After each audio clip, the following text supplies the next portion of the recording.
Vertex Network, revolutionizing real-time edge, rendering, and AI computing. Vertex Network is pioneering a new era with its cutting-edge decentralized technology, breaking hardware boundaries. Breaking free from hardware limitations, we deliver seamless access to high-end services for Web 3.0, the metaverse, and AI computing. Empowered by edge rendering and AI, we remove hardware limitations. Access premium services through web browsers for your Web 3.0, metaverse, and AIGC experiences. Premium access without the hardware hassle. Leverage edge rendering and AI for high-end services. Upload your apps or rent out computing power. Solutions include Edge XR for immersive VR, Edge desktops for GPU cloud services, Edge distribution for cost-effective content delivery, and Edge hosting for scalable computing.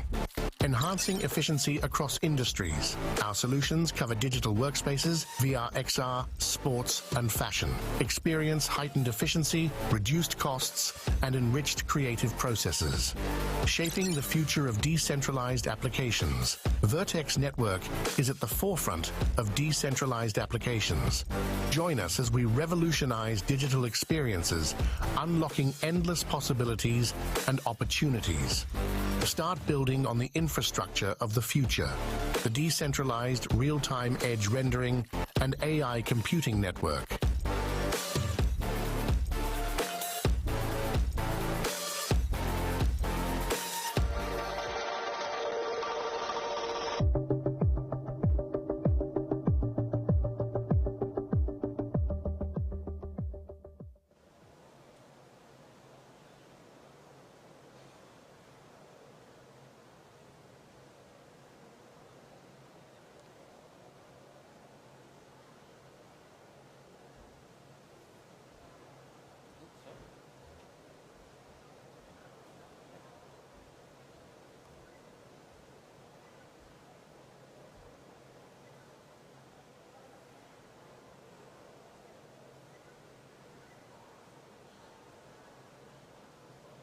Okay? Okay. Okay. And next. Yeah, next screen. Yeah.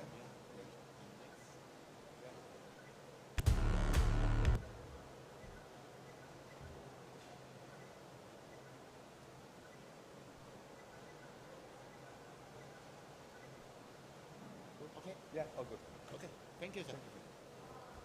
I'll see you in a few minutes. Yeah? I'm ready.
Meta48 at meta48.com is an immersive and intelligent social metaverse designed for the next generation internet that integrates blockchain, artificial intelligence, and Web 3.0. We'll work together with our users to build in our ever-changing new world of Meta48.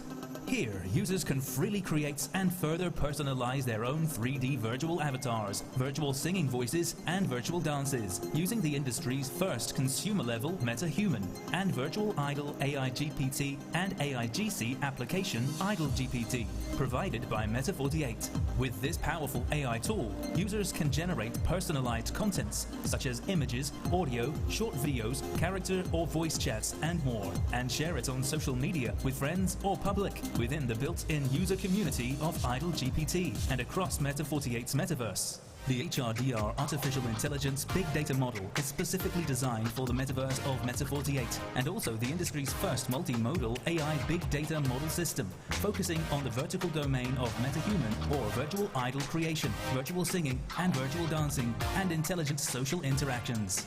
Additionally, it'll provide essential core technological support for Meta48's metaverse, the IdleGPT, SRM Builder, and other Web 3.0 co-creation, co-construction, and co-building functionalities, including UGA, PGA, and UGC, PGC functions.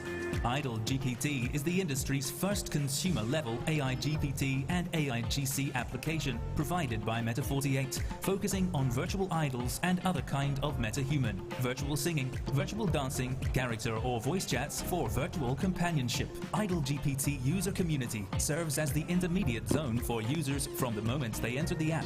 SRM Builder is a user co-creation and co-building SaaS and metaverse builder system based on the HRDR artificial intelligence big data model and is designed to complement Meta48 metaverse. Users can utilize the exclusive metaverse builder and AI-GC tool SRM Builder for various actions related to virtual assets and contents, such as upgrade and personalize their virtual avatars, including customized packaging and professional customization for virtual land and buildings, generate, edit, showcase, and link virtual assets, such as virtual songs, virtual dances, related images, digital collectibles, and users can also perform various actions, like synthesis and recombination of virtual avatars and their models. Meta48 Metaverse offers a brand new, intelligent social experience based on artificial intelligence NLP and big data model algorithms that can continuously evolve and grow. As we set out to create a new form of open community, Meta48 also aspires to establish or connect various metaverse scenes and intelligent application scenes designed for Web 3.0 and XR next generation internet era.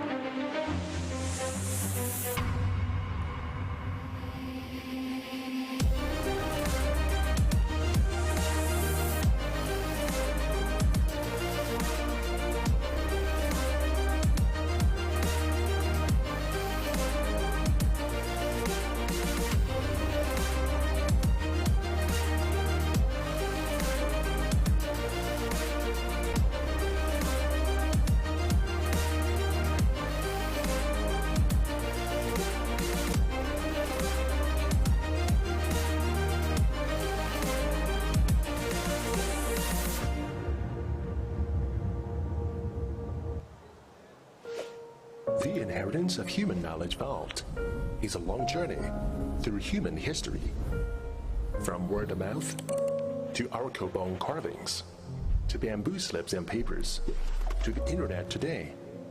However, on the eve of the fourth industrial revolution, when human civilization is fully intelligent, the carriers of human knowledge, such as text, pictures, and videos, are difficult to be understood by machines. It was not until Google proposed the knowledge graph technology that machines' cognition was broadened and the door of intelligence was knocked on. Epic Protocol is committed to the construction of a decentralized ultra-large-scale knowledge graph. Through decentralized storage technology, decentralized autonomous organization, and token economy model, it organizes and inspires global community members to organize human knowledge in various fields into knowledge graphs. And this internal human knowledge base is jointly built, shared, and continuously updated, thereby expanding the vision of artificial intelligence AI to a smarter future.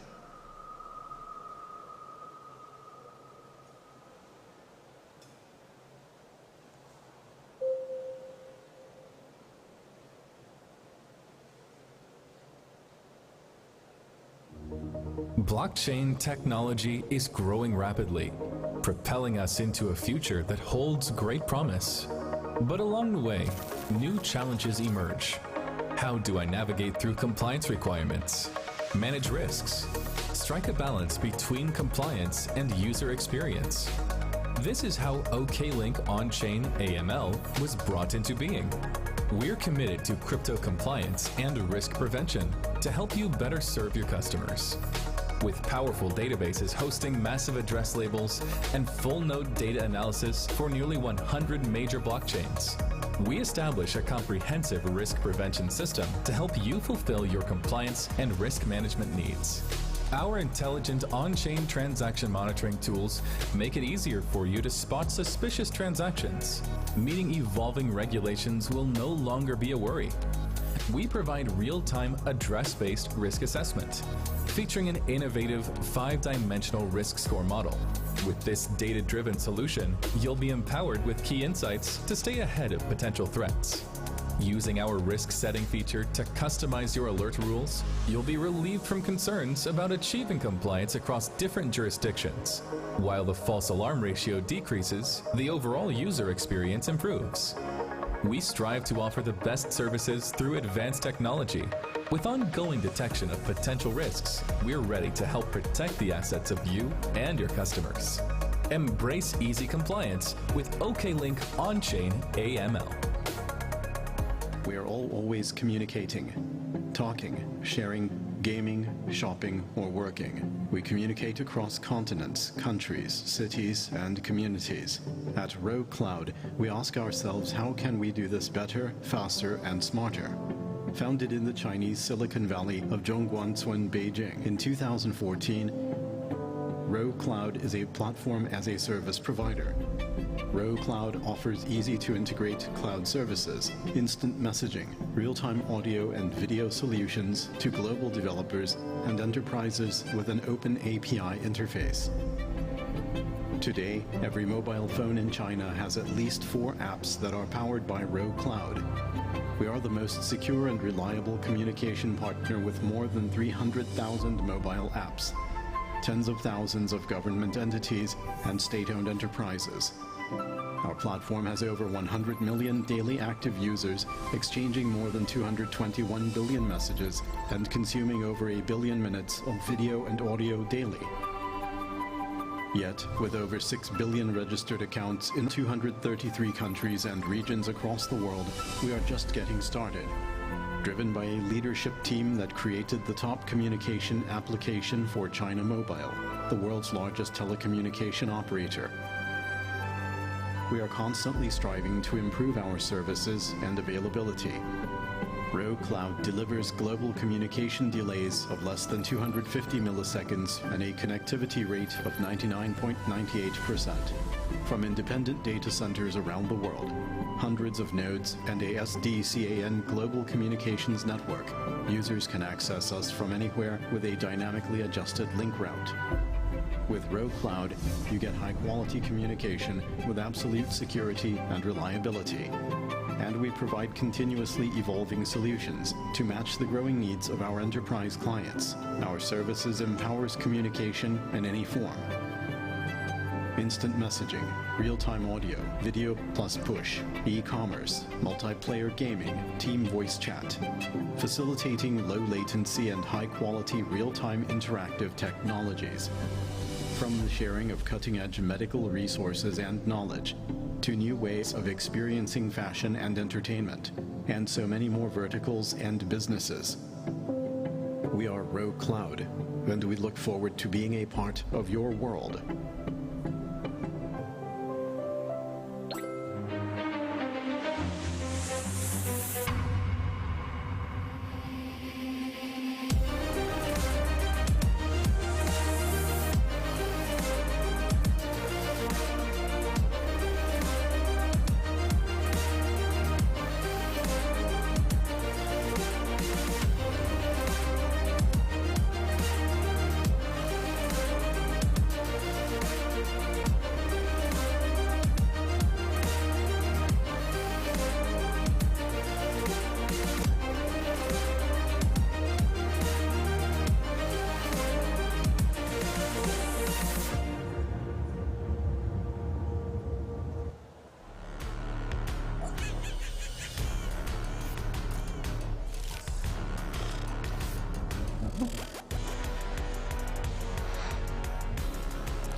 All right, good afternoon, Edge conference guests, distinguished guests, friends, good afternoon, and also folks on the live broadcast.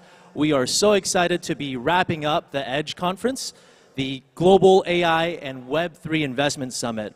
This summit is co-hosted by Vertex Labs, and I hope everyone here and online was able to enjoy the past couple of days. We were able to see really the cutting edge technology from AI, AR, Web3, RWAs, NFTs, and it's been really, really exciting.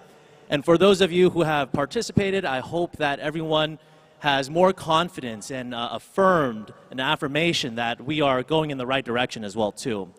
It's also very exciting to see Hong Kong partake in this technical revolution as well, too, to be able to really be on board and to provide strategic regulations as well, too. So these are very, very exciting.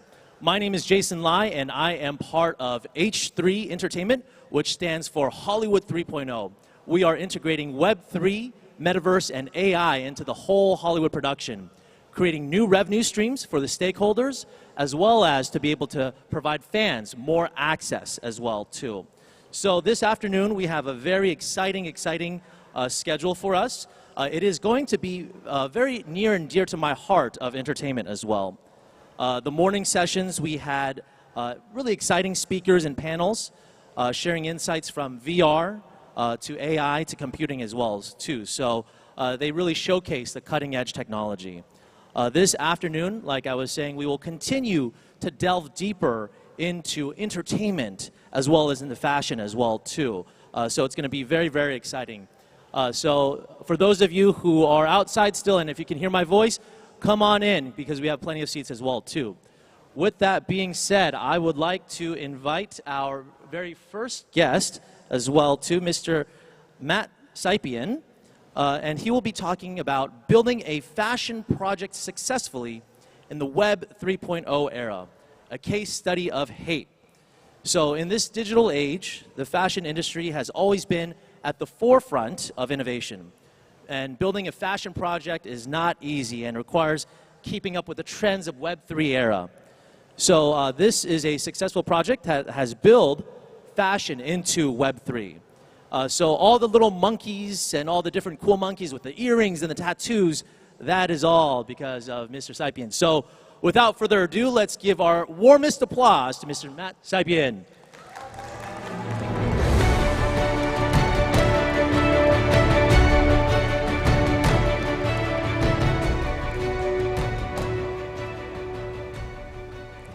Hey, welcome everyone. Thank you for the introduction. Just to remind again, I'm Matt, called Diggy in the space. I'm basically a founder and creative designer on Hape, which is a project dedicated for a digital fashion in a Web3. We've brought 8,192 very fashionable Hapes. Unfortunately, the video has been already played, but let me just introduce the project before we kick off.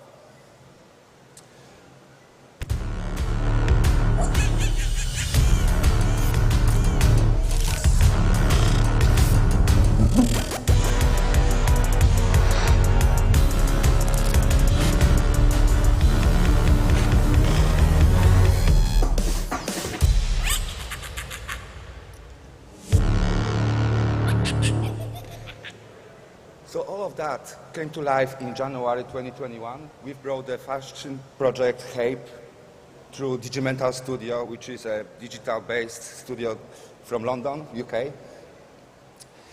On the release, we were fortunate enough to be very successful, and it broke OpenSea, one of the biggest marketplaces in these days. We've also managed to gather around 500,000 people on our Discord, which is basically a size of quite a nice city in the UK. Managed to gain a lot of followers on social platforms and outside of them. In 2023, we just got acquired by the Vertex Labs, which is a Chinese company. We are being a part of the bigger family and positioned on top of Metaverse and Caduceus, which is basically a blockchain dedicated to a Metaverse. Why digital fashion? Because we see a lot of appetite about the whole situation. We see brands coming to the space, we see them struggling, and we wanted to help. And at the same time, we want to share the passion for the fashion and basically, like, you know, keep creating the future in the Web3 space. Why is it so important?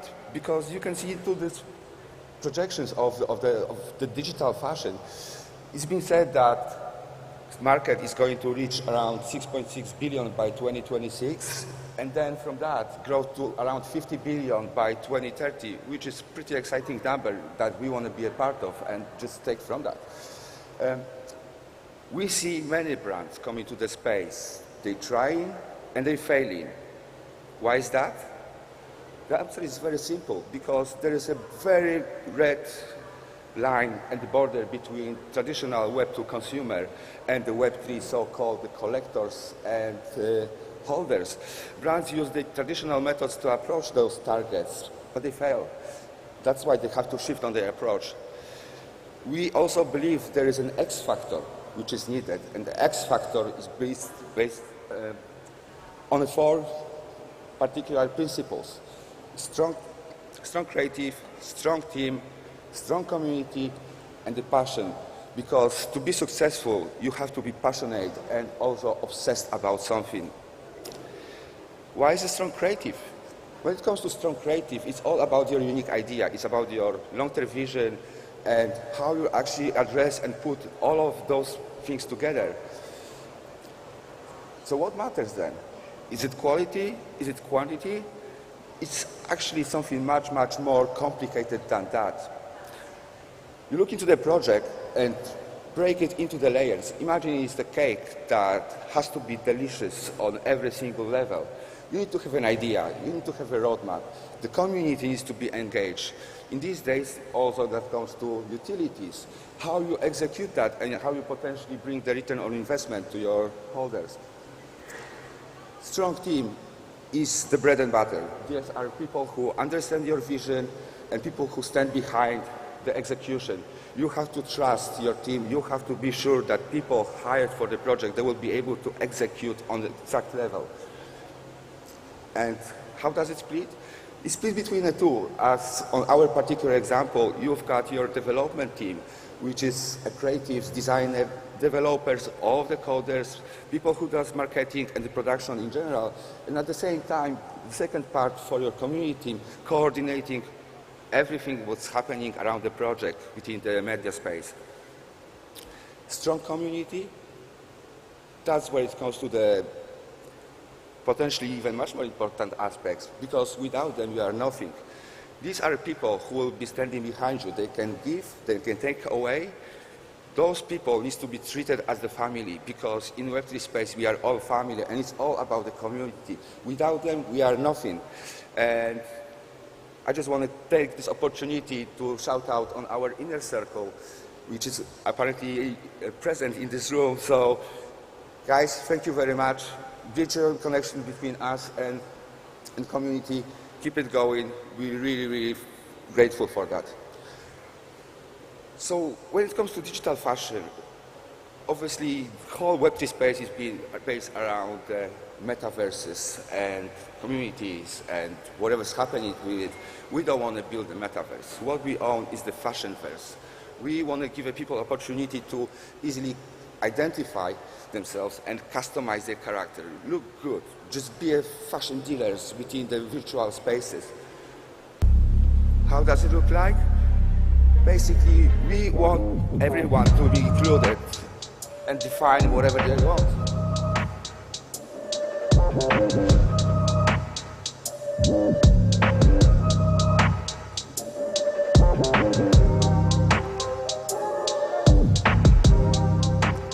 As you can see, it's a part of our ecosystem place where every single holder can come and adapt the style to their beloved characters. We also bring our Web3 digital products into the regular space, so-called the Web2. People call it digital. We don't actually go in this specific territory. We transform our digital apparels into the reality.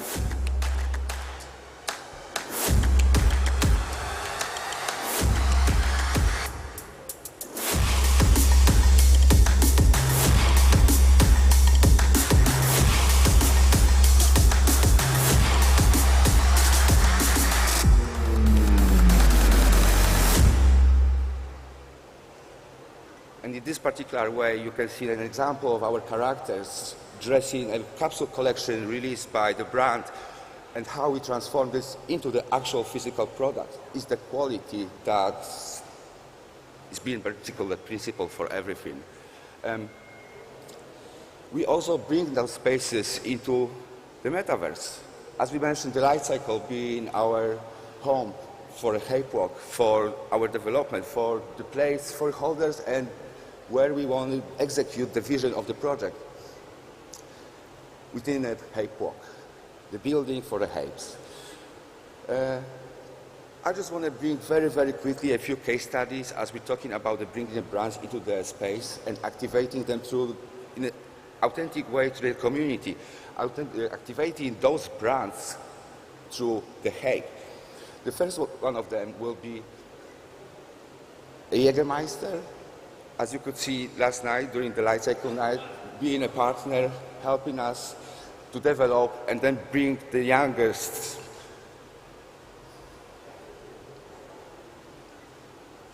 Also, we took Jägermeister to New York. We gave them a space, we took over the Manhattan, we make them look cool. And they paid us with amazing parties that I'm going to present to you in a second.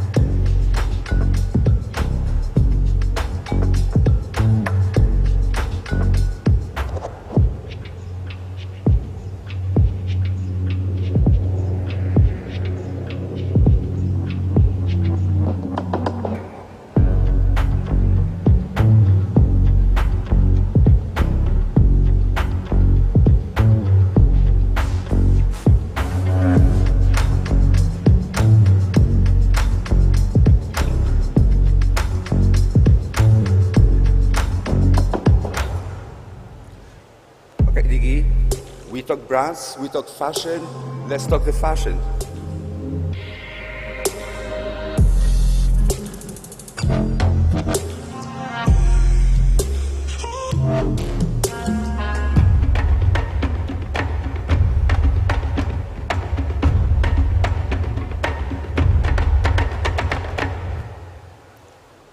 As you can see, this is our major collaboration with Italian brand Diesel.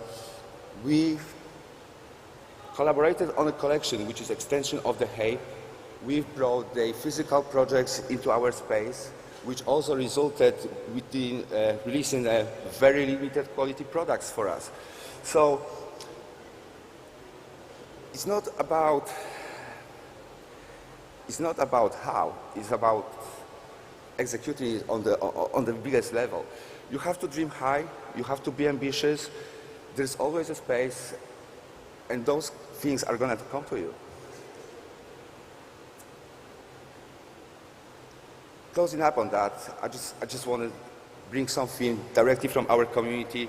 Because it's a Chinese event, I would like to introduce you to our community rap from Hype. That's going to be for me for today. Thank you very much.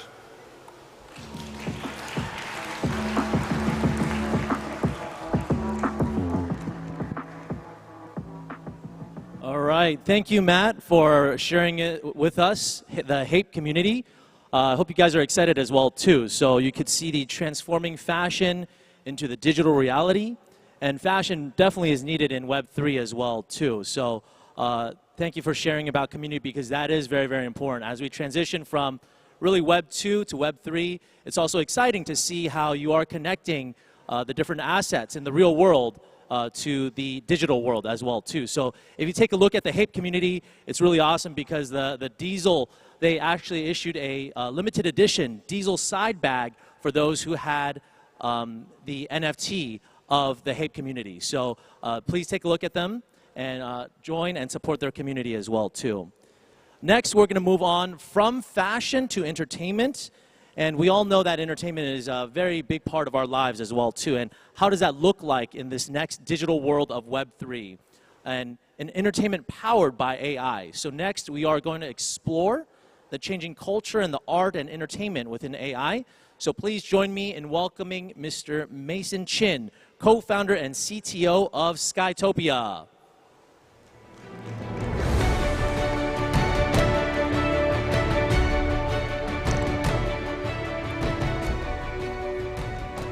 好，谢谢大家。我的演讲可能会以中文来演讲，抱歉。对，首先我想做个自我介绍，然后我是 Skytopia 的联合创始人，然后我目前在 Skytopia 主要负责整个的技术相关的探索。那接下来我想今天主要给大家呈现的是我们 Skytopia 关于大家可能更多看到的是我们的游戏的方面，那我想更多的展示的是我们在Web3 以及 AI 方面的一些思考和理念。对，那 Skytopia 是一个由 AI 赋能的娱乐王国。那从中文的理解来说，它是大家可能对王国这个事情可能是比较常见，但在英文里面它其实翻译过来叫 Network State。那什么是 Network State 呢？那其实最近Vitalik 和巴拉吉就是CTO 这个 Coinbase 的前 CTO， 他们其实展开了一个比较激烈的讨论，关于这个 Network State。因为巴拉吉他出了一本书，那因为我们目前其实他们主要讨论的点其实是关于我们现在其实有了新的这种数字货币，以及我们在当前有了一些新的这种网络的基础设施，那我们可能未来会有新的这个主权的形态，会基于这个区块链的技术以及理念。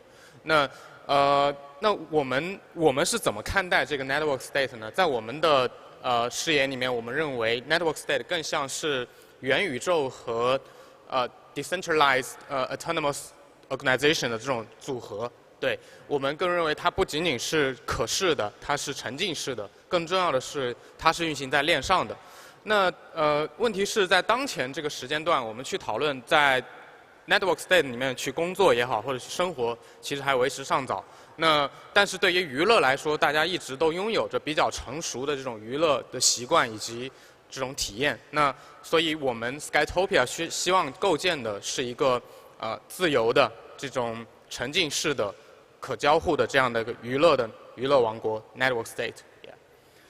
那在我们要构建这个 Network State 过程当中，我们会遇到几个问题。那首先第一个是关于生产力的问题，在现实世界里面，大家的生产力可能是这个真实的这个物质的生产力，但是在虚拟的空间里面，它其实是一种内容的生产力，更多的其实就是数字的生产力。包括其实我们我们这次展会也来了非常多优秀的这种内容的创作商，对。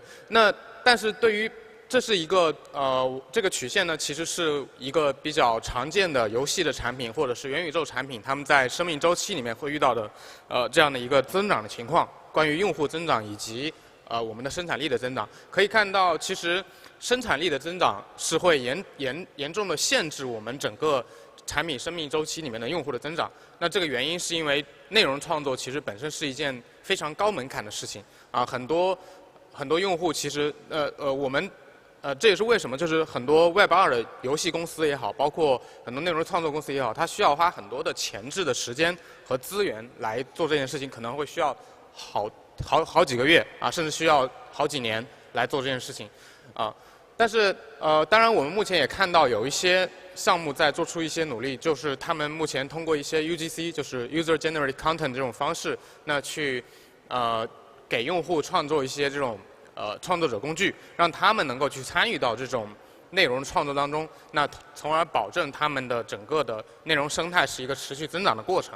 但是这样，即便是这样，在现在的这种产品的现有的一些产品，他们的 UGC 的工具，对于没有任何开发者经验或者是创作经验的人来说，它的门槛仍然很高。所以这个也是我们想要去解决的一个主要的问题，就是关于数字的生产力问题。我们在这里主要是利用结合了 AI 和用户生成的这种方式让更多的用户可以更低门槛的去做这种内容，参与到这种内容创作，从而保证整个内容生态的一个可持续性。第二个问题其实是关于资产游戏资产。那当我们把游戏的资产或者是我们的虚拟资产和和我们的游戏结合起来的时候，其实就会出现很多投机性的问题。那在我们之前上一轮的游戏 GameFi 其实被大家诟病的，其实也是关于这个死亡螺旋以及这些代币的价格的问题。那我们观察到这个问题，它其实不仅仅是一个单纯的代币下跌的问题，它更重要的其实反映的是游戏资产的流通性啊，在代币资产下跌之前，其实就已经进入了一个流通性的危机。所以这个是我们希望通过一些我们的设计的方式去促进我们的游戏资产，从而延缓甚至是让这个我们的整个下降周期来得更远。对。那还有问题，其实是整个当前我们的目前的在当前这个时间段，我们的整个的 Web3 的应用。那第一个，我们对于我们的很多的 NFT 项目或者 PIP 来说，大家其实在早期去获取共识是很容易的事情。但是呢，对于获取了共识之后，其实由于它的这种使用场景有限，那所以它其实很难去有后续的一个持续的这种生产能力。对。第二个事情，那不稳定的这种这个生态体系，当然其实主要也是和前面的这种资产的流动性完全相关的。第三个，其实我们很多的这种产品，它其实是缺少一很重要的模块，其实关于社交性。那社交性其实是提升我们产品的这个留存率、转化率的一个非常重要的点。所以这个也是我们在这里想要去探索的一个主要的方向。那具体来说，我们的解决方案主要有这几块。第一个就是我们主要结合了 AI。那在当前我们结合了这种大模型的这个推理能力去解锁我们的数字生产力。那主要是通过一些其实大模型在当前这个阶段其实很火的原因，不仅仅是因为 ChatGPT 大家只能跟它聊天，更重要的是它其实具备了一定的人工的智能，是真正的通用的人工智能。所以我们利用大模型的这种推理能力，其实我们可以完成一些更复杂的任务。对，比如说像我们可以快速的去创建一些这种智能的角色，包括游戏内的这种场景，以及我们游戏相关的一些剧情。那当然还有我们涉及到游戏玩法相关的，那这些会更复杂。我后面还会给大家再介绍到。那第二个就是我们设计了一些相应的机制，我们去鼓励玩家在游戏里面去做一些这种资产的交换。当然，它本身是和我们游戏的玩法本身是息息相关的。那同样的，我们当然也利用了区块链本身的这种激励的机制，去激励玩家去定期的去持有一些核心资产。那通过这样的方式去激励玩家去在这种资产，在这个游戏内的资产去做一些流通和交易。这个是我们的核心产品。那 Skytopia， 其实我想会场应该很多这个观众其实已经看到我们的一个展示了。对，我们也放了很多的视频。那我在这里简单的再给大家放一下我们当前的产品的一个形态。那这个是我们其中的第一个叫 Sky City， 那它是一个城市，它是一个公共空间。那玩家会在这个 Sky City 里面去交互、去社交、去娱乐，包括游戏。但整个 Skytopia 它其实是包含2000个这种城市。那我们其实更多的会把绝大部分的城市会给到我们的用户，让他们参与到这种内容的创作当中。对，我们自己会开发大概5到10个这样的 Sky City。然后这个 Sky City 其实叫 Party Planet， 它其实是当前的这种比较火的派对类的玩法的一个呈现。对。那在后面，其实我们不同的 Sky City 会有不同的核心玩法，包括类似于 RPG， 包括我们的卡牌策略类的玩法。OK。然后更重要的是，我们想要在我们的游戏里面去结合一些社交性相关的事情。那我们具体做了哪些工作呢？首先，我们会为我们的用户去提供一些这种专属的社交空间。那包括我们可能会在游戏里面会有游乐场、我们的酒吧，包括我们的这种蛋糕房。我们这种设计其实主要是基于不同的场景来设计的，因为我们认为社交其实它更多的是基于场景展开的，所以我们为了为我们的用户的需求，我们其实定制了非常多的这种专属的场景。第二个当然就是我们支持这种游戏内的这种 club， 那我们用户可以直接在游戏里面可以很方便的去语音社交当然以及我们的游戏本身也是具备很多的这种大家的这种竞争性和合作性。对。另外一块其实比较重要的其实是我们的 AI 相关的模块。那我们主要通过 AI 去提供这些 AI 的 agent 给到用户，让用户能够参与到我们的 Sky City 的这种内容创作过程当中。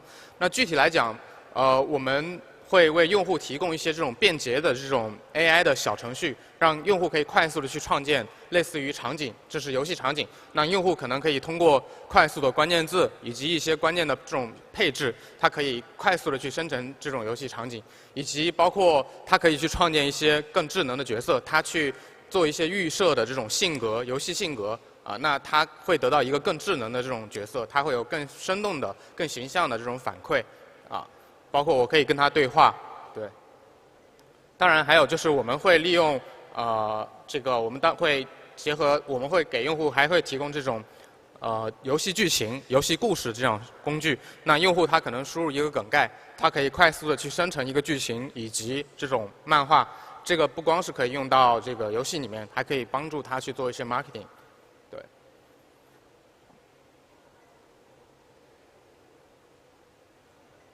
OK， 那最重要的还有就是关于游戏玩法相关的。游戏玩法相关的这种 agent 呢，会更复杂一些，因为不同的游戏玩法，它实际上这个逻辑上其实差异是非常巨大的，甚至是相同品类的这种游戏玩法，它的逻辑其实都相差非常大。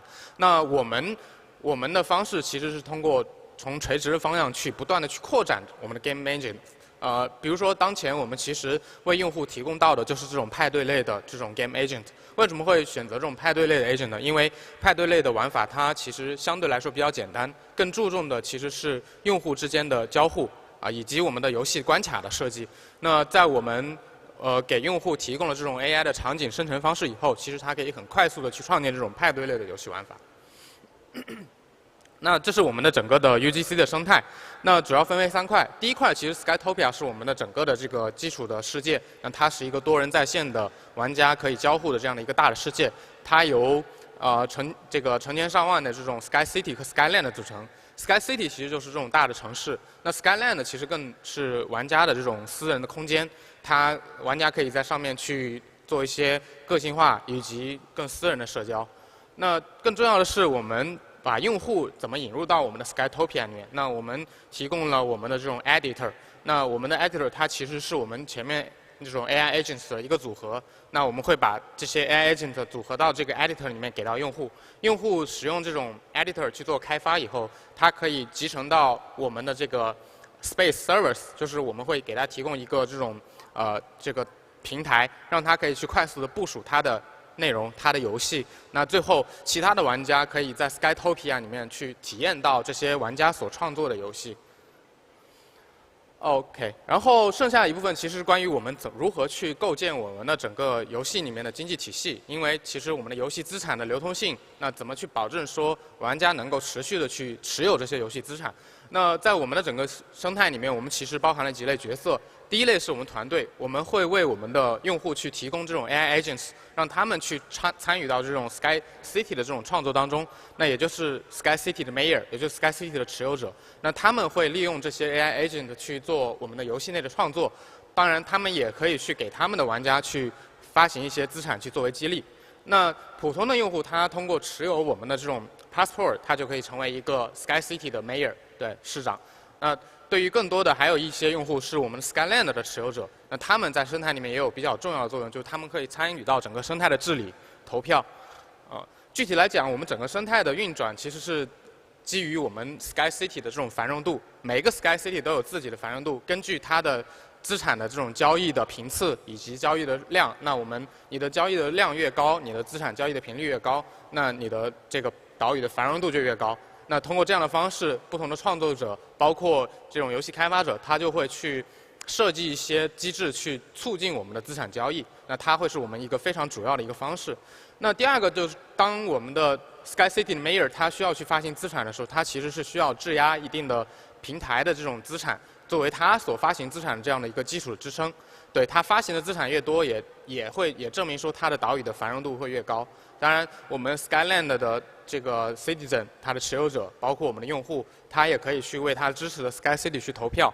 对，最后我们的整个生态的激励都是会围绕我们 Sky City 这种繁荣度来展开。对，那关于我们市场市场的策略方面，当前呢，我们其实主要在 Web3，主要是通过和一些不同的 Web3的 IP 去合作。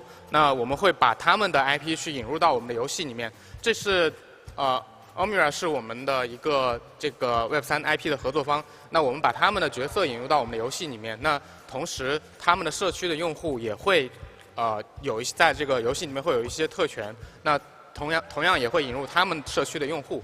那这样不仅是帮他们的这种 IP 创作了更多的使用场景，同时也帮助我们去更好的去用户增长。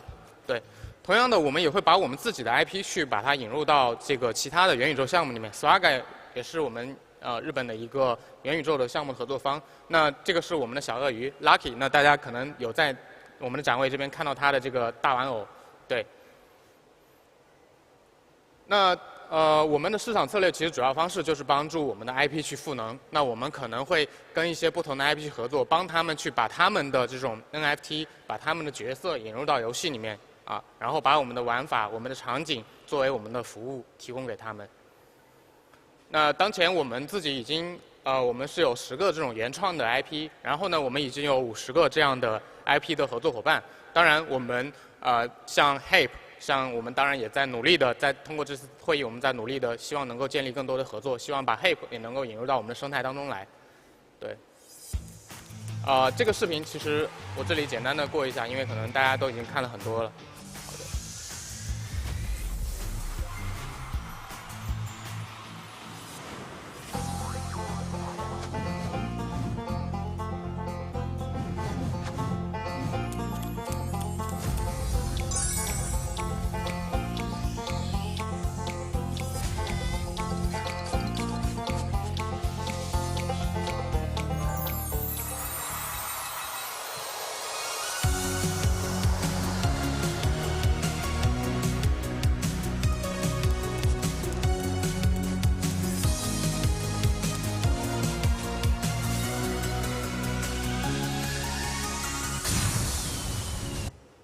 好嘞，那最后就是我们团队的一个介绍。那这个是 Alex、Edwin， 还有我是 Mason。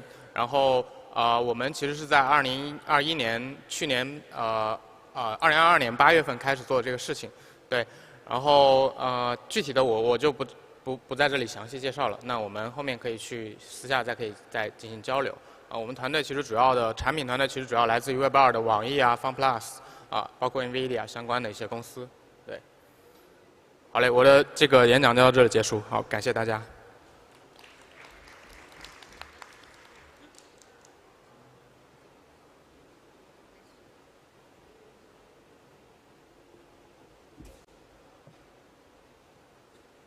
All right, thank you so much, Mason, for Skytopia and introducing that company to us, as well as showing us how to maintain stability, solving the bottlenecks, and looking forward to what we have in gaming as well, too. Our next speaker, I am very, very excited to introduce as well, too.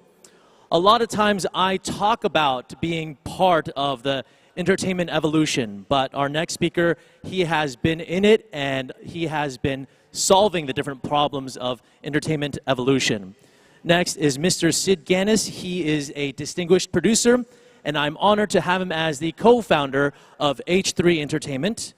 He is the former president of the Academy of Motion Picture Arts and Sciences, which is known as the Oscars. So yesterday we were able to raffle off an NFT of Sid's Oscar poster.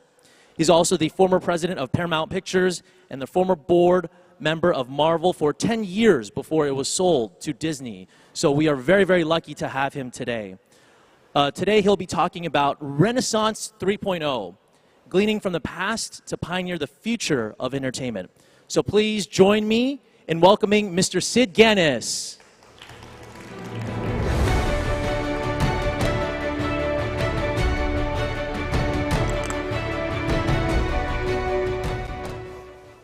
Thanks, Jason. How nice. Thank you, and thank you, everybody. And Edge, thank you for having me here. It's been an inspiring few days for me here on the Edge.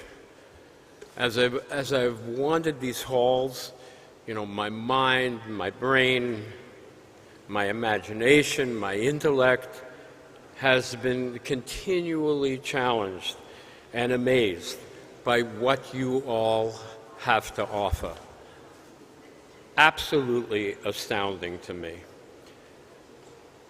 Isn't it exactly what we want to be in our innovative and professional lives? On the edge. Everything that's happened here this week has been, well, you know, of course, you all experience it. It's been edgy. Edgy and new and limitless and sometimes astounding. But here we are, all of us excited and eager to embrace the next version of this technological renaissance. Web3, metaverse, AI, VR, NFTs, all of it has me anyway, on the edge of my seat. But it's always been that way, hasn't it? I think it has. I'm here today to talk about this marriage that's happening, or it's a marriage that's about to happen. For the next little while, my colleagues and I at H3 Entertainment, Jason just mentioned our company, will talk to you from our practical and our perceived experience as to how the creative arts and the metaverse can thrive together. I come to you today from years and years and years and years and years of time, mostly good time, spent in the production, distribution, marketing, and management of motion pictures, the movies. I'd venture to say that there is no one here at the Edge conference who has spent as much time as I have in the trenches. But, by the way, I did notice that the brilliant movie production designer and director Roger Christian of Star Wars fame is on today's program. Maybe he has as much time in it as I have. I'm not boasting about my tenure. I'm just pointing out that I've kind of seen it all. Only now there's more to see. How exciting. Once again, the entertainment industry is on the edge of a transformation. We've been talking all about it here for the last 3 days. I've seen and been a part of transition time and time again in my years in the business, and even before I got into the business. I'm so senior in this, ladies and gentlemen, that as a kid, believe it or not, I was witnessing the absolutely amazing advent of all things television. Then, all of a sudden, widescreen movies, Cinerama, movie cameras that never stop moving, IMAX, Dolby Sound, digital production and distribution, Star Wars, and on and on and on. And always, it's always been a fusion of technology and imagination. Unlimited and multidimensional storytelling plus technology. In entertainment and media, the technology, as glorious and exciting as it is, does not come first. The stories we tell still and probably always will come first. I have a friend, he's a filmmaker, a director. His name is Alexander Payne, very current, very important in both American cinema and worldwide cinema. And here's what he recently said. He said, "We hold these truths to be self-evident." He says that cinema, storytelling, is a miracle. He says that if art is a mirror of human experience, movies, is the single greatest tool to record and preserve our collective history, memory, and culture.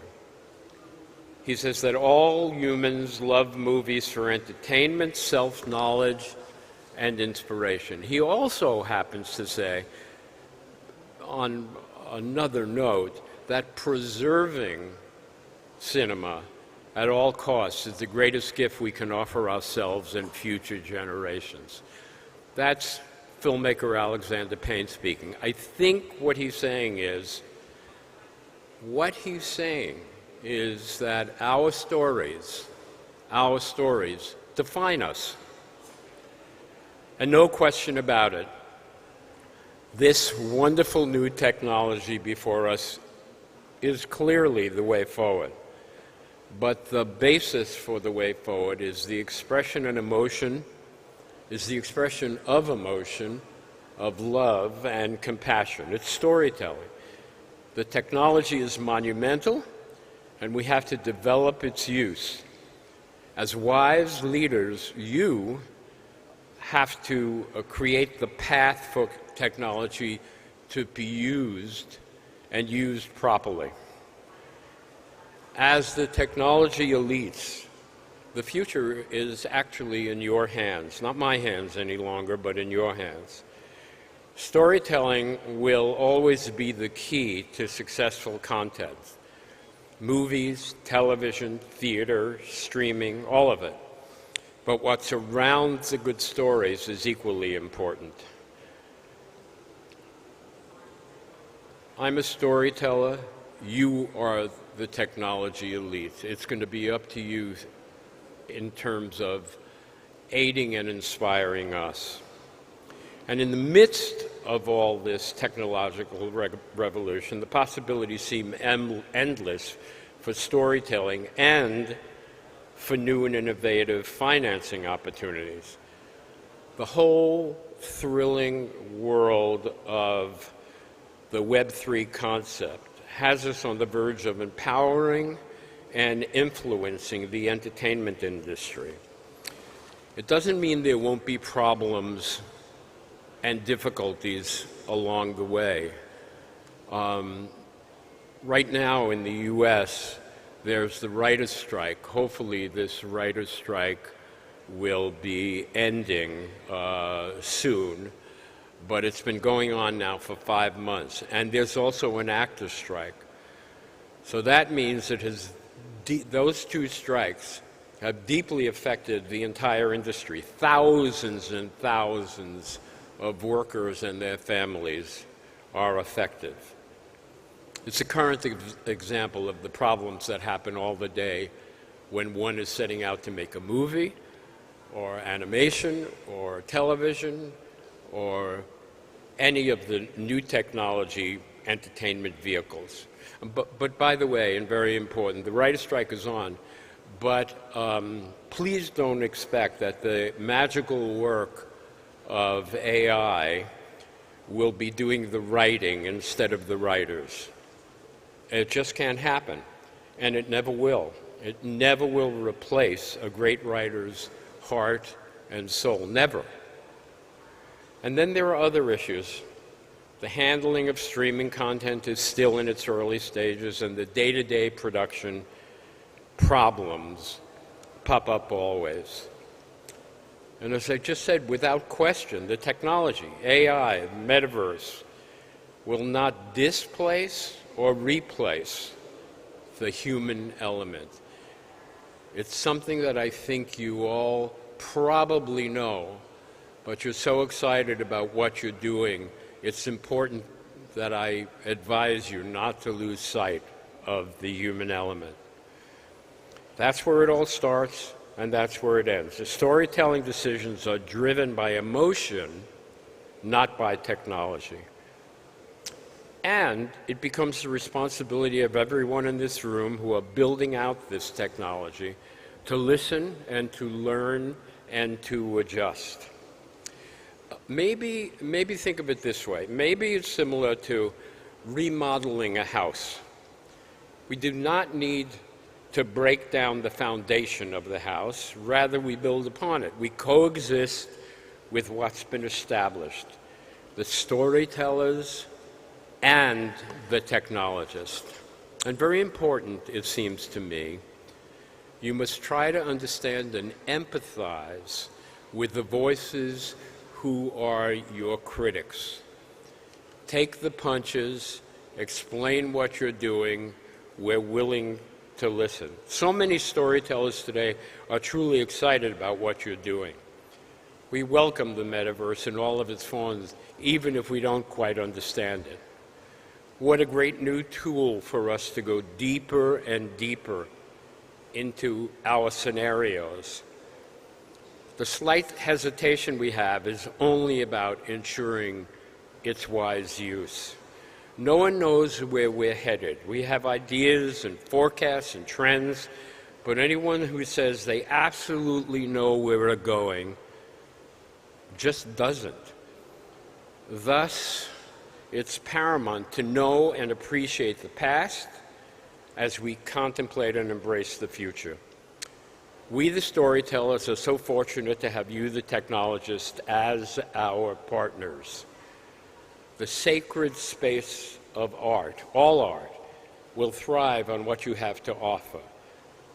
The strategic and responsible use of your technology makes what we do better.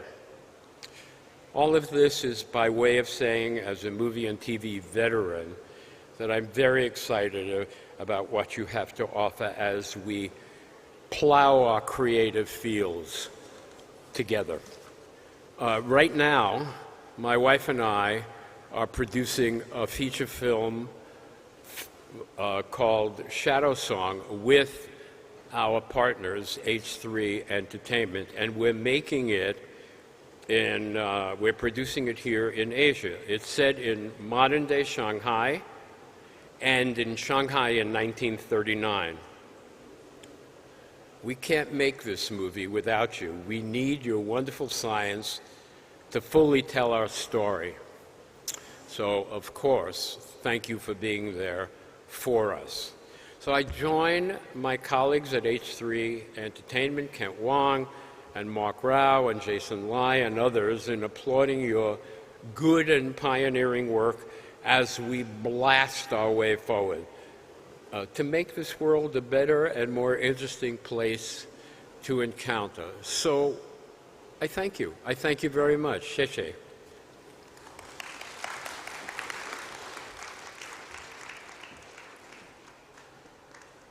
All right. Thank you so much, Sid.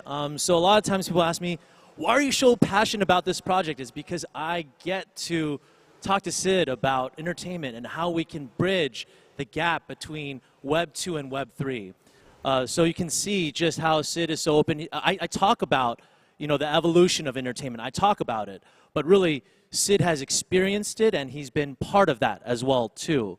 And I'll share a really cool story. Yesterday is we were in the hotel, and we were talking about AI.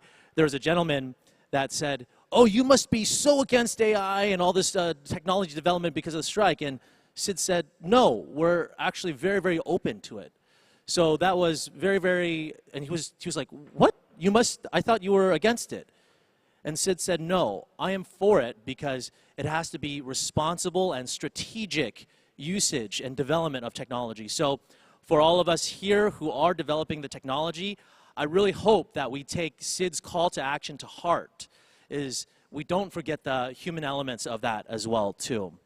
And additionally, as we are getting set up too, from the H3 side, we are excited to be able to bring Web3, Metaverse, and AI together. And as I work with Sid, it is something that we know that it's not done overnight.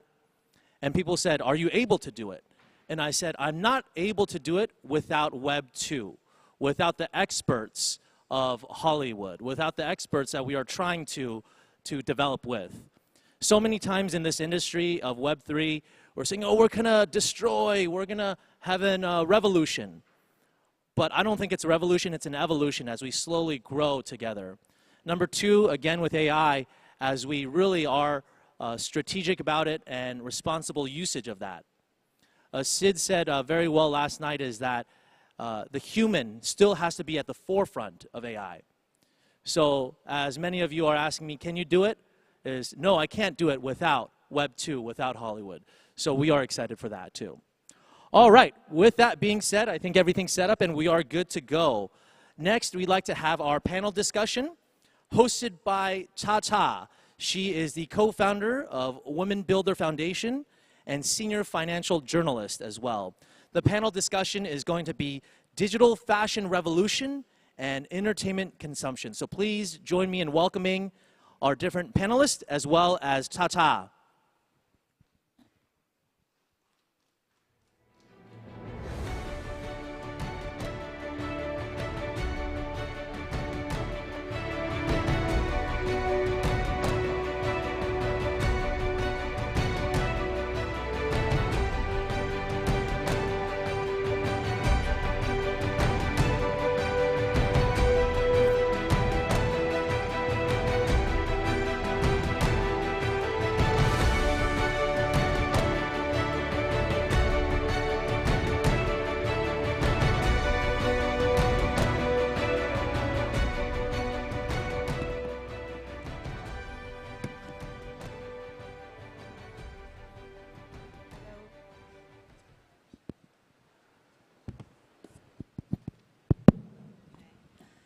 Hello, everyone. Hello, all the guests. Thank you for staying in here in the afternoon. And before, the host is just saying about we are not going to have a revolution. We're having evolution. And now our title is Digital Fashion Revolution. And everybody on the stage has some part to play in this revolutionized industry. And we have our distinguished and very cool from HAPE, Matt, and you can, I think we will do a little bit introduction. Yep. Yeah, hi. Hi again. I've just shared this stage like 20 minutes ago, so it hasn't been that long. Again, I'm Matt Digi. I'm CEO of London-based Digimental Studio and the founder of HAPE, which is digital fashion project dedicated in Web3 space. Yep. Okay, and then next we have Sarah from Lifecycle. Hi, thank you all for hanging on this afternoon. I'm sure you all want to get off. I'm CEO of Lightcycle, a platform dedicated for metaverse development. And then we have Mao Mao, the one who is doing a virtual idol from Meet 48. Hey, I'm Mao Mao, co-founder of Meet 48. Thank you guys for hanging on, and thank you, Cha Cha, for holding this. Meet 48 is basically the key collaborator of the largest Chinese female idol group, SNH48. So I am the mastermind behind yesterday's show and today's handshaking event happening right now there. And then we have Jason Wang from the Japan movie and MOV, from the Power of the East. Hello, everyone. We are a Japan and Hong Kong blockchain-based company, and we have our own NFT marketplace for the collection related to movie. Not only the digital, but also the physical, such as the pros using in the movie industry. And recently, we have a Leslie Chan NFT digital collection card. And we released the card last month, and we are Asia, the first one, adapted the NFT digital collection card to the movie advance ticket. And as a result, we have the advance ticket so that 31.5 times, and also we have more than over 1,000 user and wallet created in our platform in 3 days. Nice to meet you, everyone. Yeah. And last but not the least, we have our distinguished Yoshihito-san, and from Japan, a very distinguished artist, a movie artist, with work with his bare hand and to create miracle. And welcome. Hello, everyone. My name is Yoshi Akatsuka. I'm doing a production designer for the filming, but my English is quite poor, therefore my next is my interpreter Janet.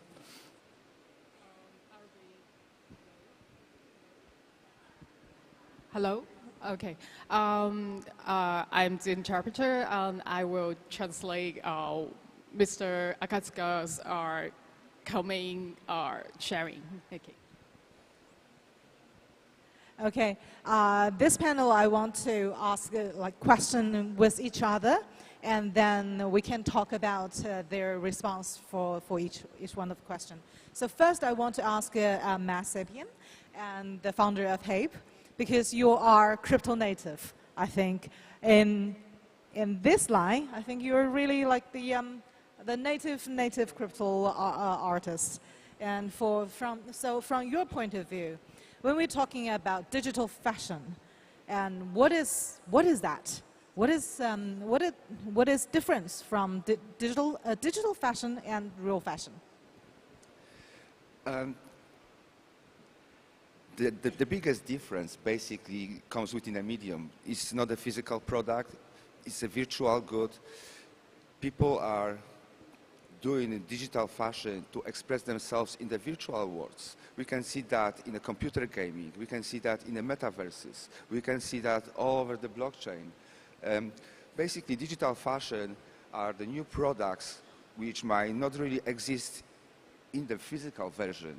You can create very unique styles, you can transform it into augmented reality, you can put it in the VR, you can do so much more about this. Because in the digital, there are no borders. You can be as creative as you want and then just roll with this. So for the whole digital fashion, we actually live in very exciting times this time, right? You mentioned the revolution. We've got blockchain, we've got Web3, we've got AR, VR. We've got very fast growing AI, which is incredible. You can see that revolution on all of the levels. So what we're doing is not that far away from actually the video gaming, which is not that far away from movies production in these days, with the use of the virtual set and putting everything on a side. So the digital fashion gives people a chance to express themselves in a much more unique way.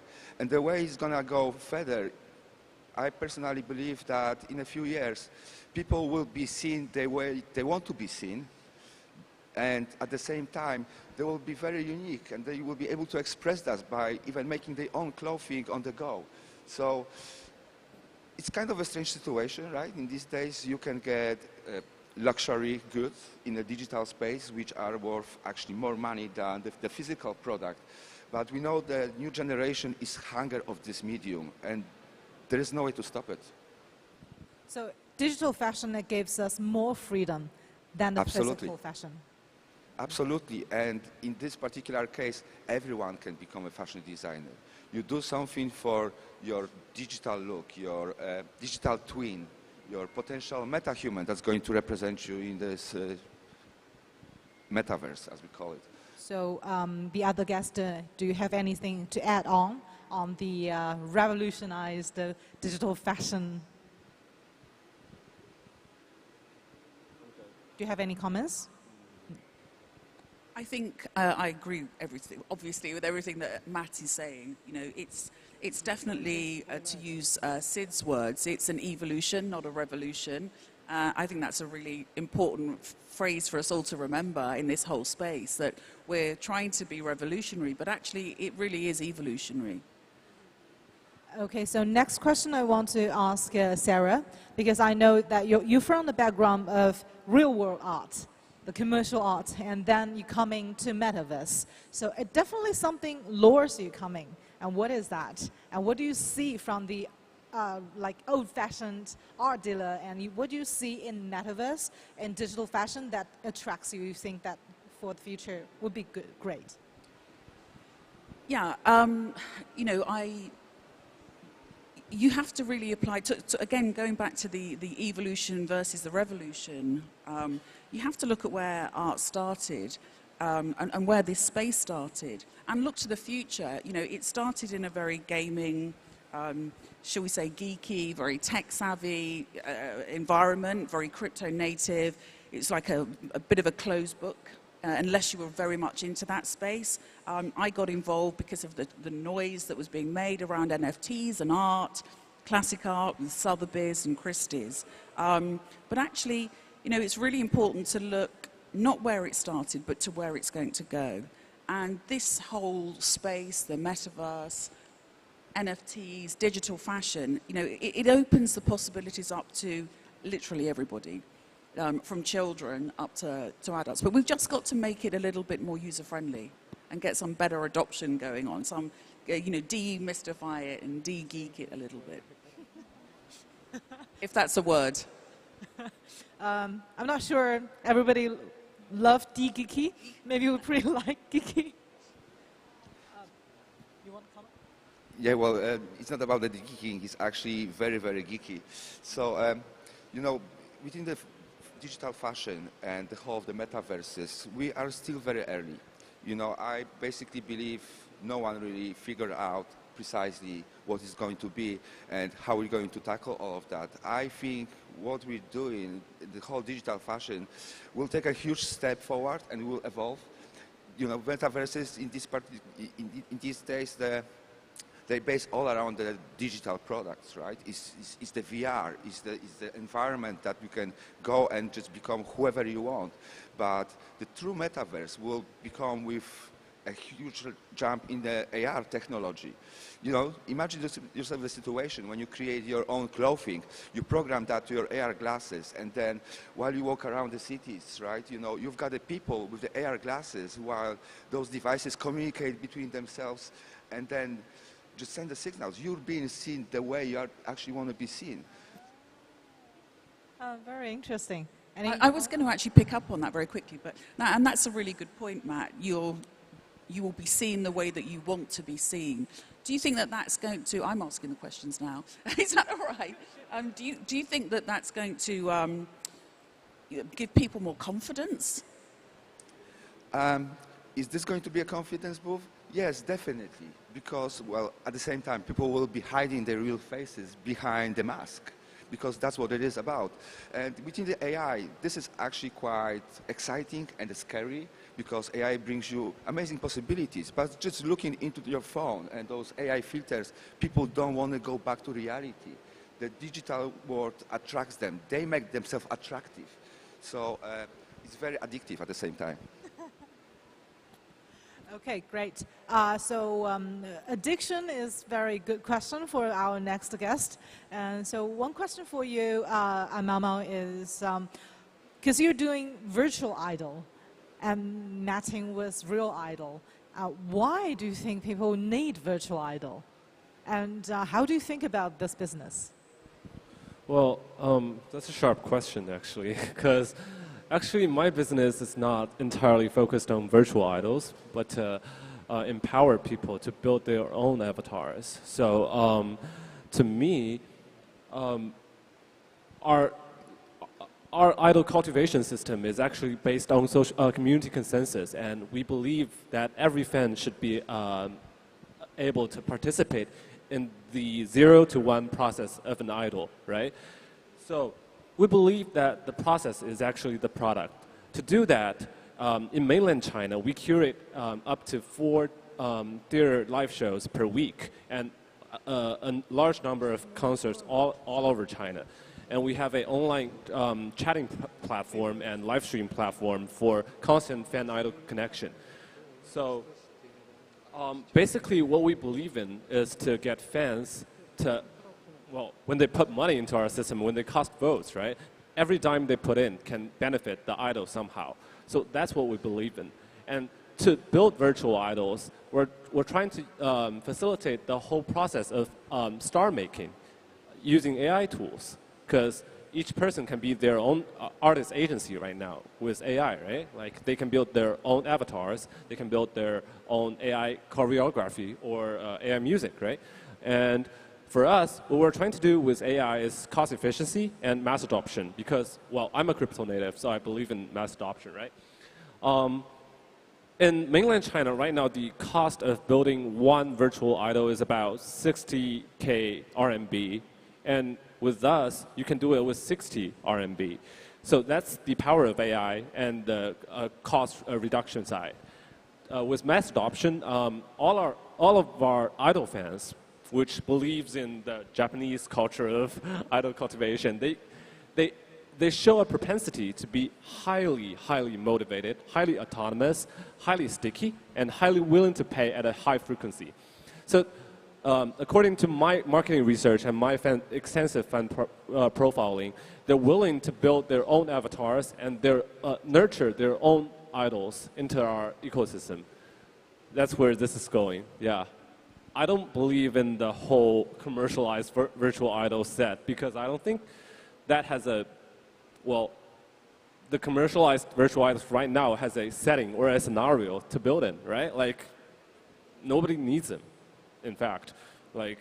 So we're trying to nurture the whole ecosystem, and we're bringing users with us. I think you want to add something, Matt? Well, I can only agree, but we can already observe the huge case and use of so-called AI influencers, right? We're not talking idols, but it's pretty much the same situation. And as just been mentioned, within this situation, it's a digital freedom. Within your AI digital idols or influencers, you can take them wherever you want.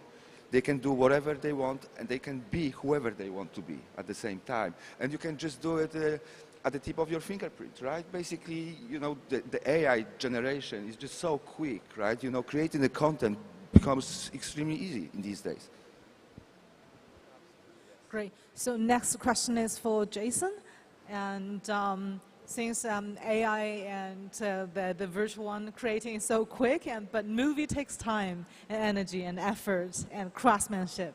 And but the question for you is, do you think that with Web3 and with AI, with this kind of decentralized spirit, it gives actually a chance for art from Japan, movie from Japan and East and every place else to be more influential and to break the Hollywood dominant?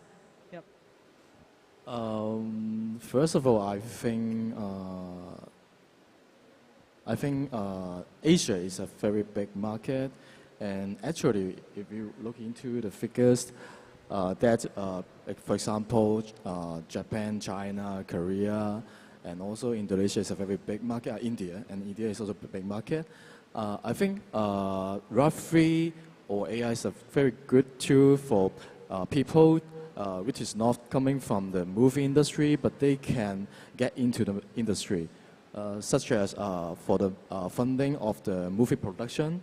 For example, for me, if I want to make a movie, the most difficult thing is how to funding for the production, because movie is a very high risk business.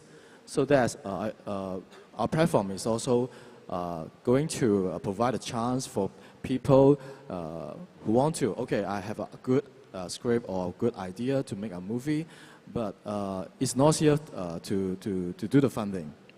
So, for example, okay, I support this director, I like this actor, so I can buy the NFT.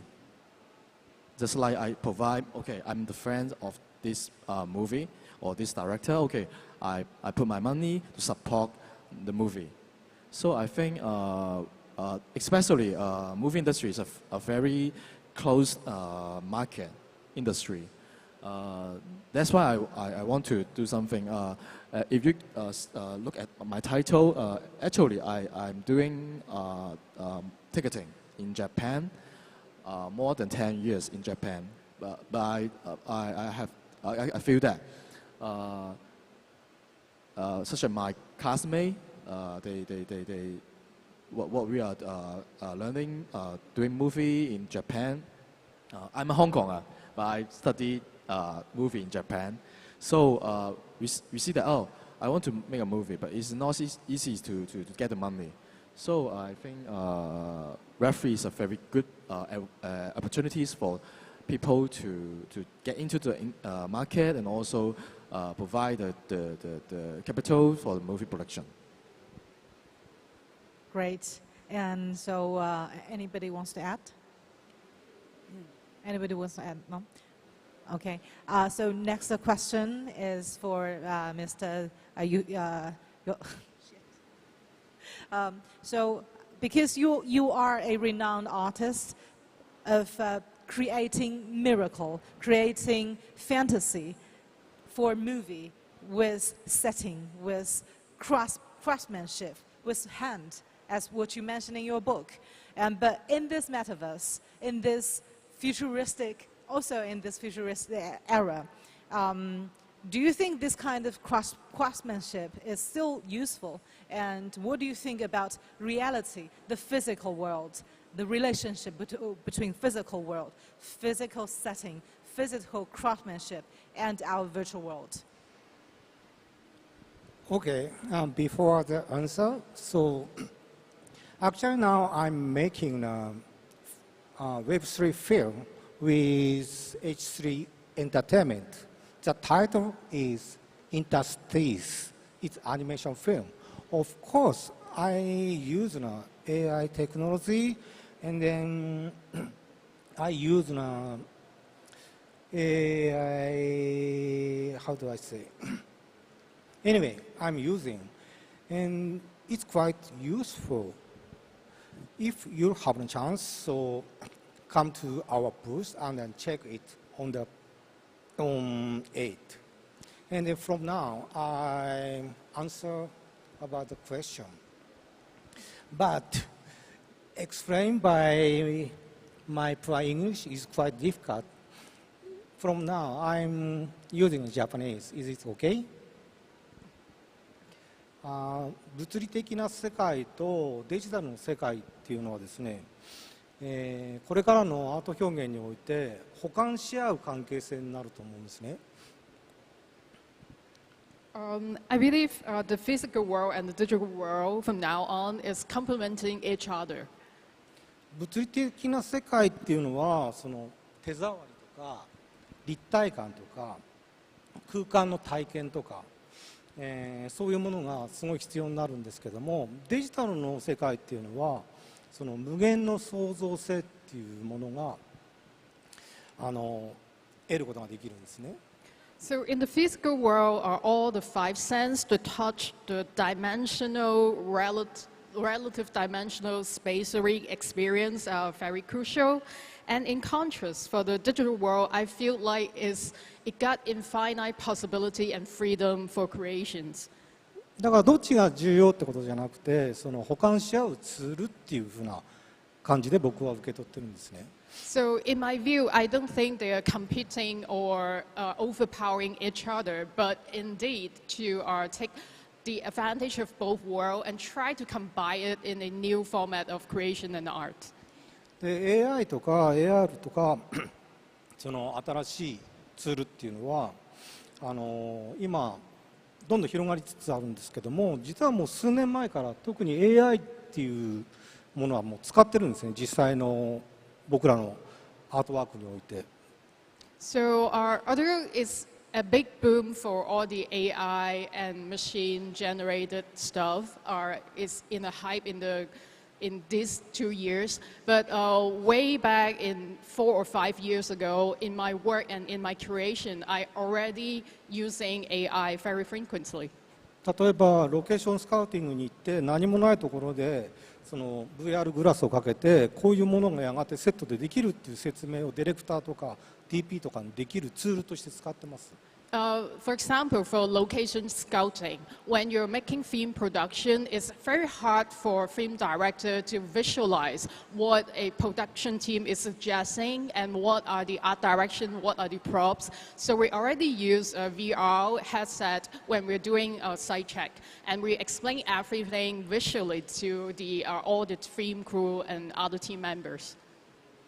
特に今回今年に入ってから特にその AI の成長っていうのはすごい進化の過程がすごい早いので便利なツールとして僕は今使ってるんですね。Especially for this year, I feel personally the growth of AI is very speedy, and we are basically using AI technology in filmmaking on daily basis. でもそのフィジカルなものが全くいらないっていうことではなくて、そのフィジカルの体験があるからこそ、その AI にコマンドを出すことができるっていうふうに僕は考えています。But I don't think with all these VR and AI, we don't need physical touch. It's on the contrary, we feel like all the senses and physical sensibility are very important when we are reimagining the VR and AI world. あと Web3 によってブロックチェーン技術によってその皆さんがねこれから映画の世界に参加できるっていうことは大きな映画についての変革になるんじゃないかなっていうふうに僕は受け止めています。Especially for Web3 and a lot of participatory interaction for entertainment. In my view, I think this is the new edge and new angle for us in whether we should input it in filmmaking. The entertainment should not be one-dimensional, but it's more interactive. Yeah. Thank you. Anyone want to add? Yeah, absolutely. I completely agree. As much as the digital make it easy, maybe not necessarily cheaper, but quicker, you know, it takes away of this human touch, the human aspect, right? And even in the movie industry, right, you still got directors coming back to the traditional ways of shooting, right, because they want to bring that much more of analog stuff. But when it comes to the AI itself, we already observe the use cases for that, like, you know, who sits basically in front of us could tell us very, very well. We talk about Marvel, we talk about the Secret Invasion and the opening created completely in AI, right, you know. People are being scared of technology. It's rapidly growing. They've been afraid of losing their jobs, but it's completely the other way around. For the movie industry, as we're talking about that, right? You know, take a Pixar, for example. They use AI to produce tons of the concepts in a very, very quick and short amount of time. So if you know how to use it well, it's a weapon in the hands of someone, basically, with the skills. It's just about the idea. And we see the massive growth, right? We don't know where it's going to be, but the use of experimental design in all of that is just amazing, right? So, you know, it's scary, but it's exciting, and I'm looking forward to see more of this. Yeah, I agree with you. It's scary but exciting. And again, to steal one of Sid's lines, that it's not here to replace, it's here to coexist. We need to work with it and alongside it. And again, you know, everything that you were saying in your keynote speech really resonated with me, because creativity comes from the heart, it comes from a passion, it comes from your soul, and it doesn't come from AI. Yeah, and this is actually a really cool point, because, you know, you could see a Desi on this stage, right? But Desi has a sister, and her sister, she's a painter, right? She pretends to be an artist. So, you know, it's exciting that AI can talk, can paint, but at the same time, I don't necessarily agree with the creators who try to prove that creativity and the feelings can be programmed. This is a human thing attached to our feelings and who we are, personalities. I don't really believe, you know, this kind of stuff can be converted into algorithm. No, yeah, absolutely. I think it speeds up the process. And if you're having creative blocks, it's going to help along. So I think it speeds up creative process. But I do not believe that it will ever replace, you know, the creativity that we have on this panel, for example. So I have a question for all of you, and you can comment on that. There's no line to wait. Just grab the phone, this one. So. Do you think, because I think you mentioned about, several people before also mentioned about the influence of digital sphere into the real world. So do you vision that trend, because we're talking about, go back to the topic, the revolutionize the digital fashion industry, so, and fashion and the entertainment consumption. So do you all of the, our distinguished guests, do you vision in the future how the fashion, the trend in the digital world, because that can go really fast and can change very quickly without barrier. Do you think that trend will eventually influence the real world, the physical world? So it's the other way around. Absolutely. this is completely the point. So as I mentioned previously, we're moving towards the times where people will be creating their own stuff. I know fashion brands might be not very happy about that, but people will be creative, and within the growth of the technology, everyone will be able to have a 3D printer at home. Just print the stuff in 50 minutes, right? Then potentially, because it's the digital, we also talk about the sustainability, right? We talk about the reducing the waste, and the way that basically, well, we talk about the fast fashion in the real world, right? It's actually messing around the planet.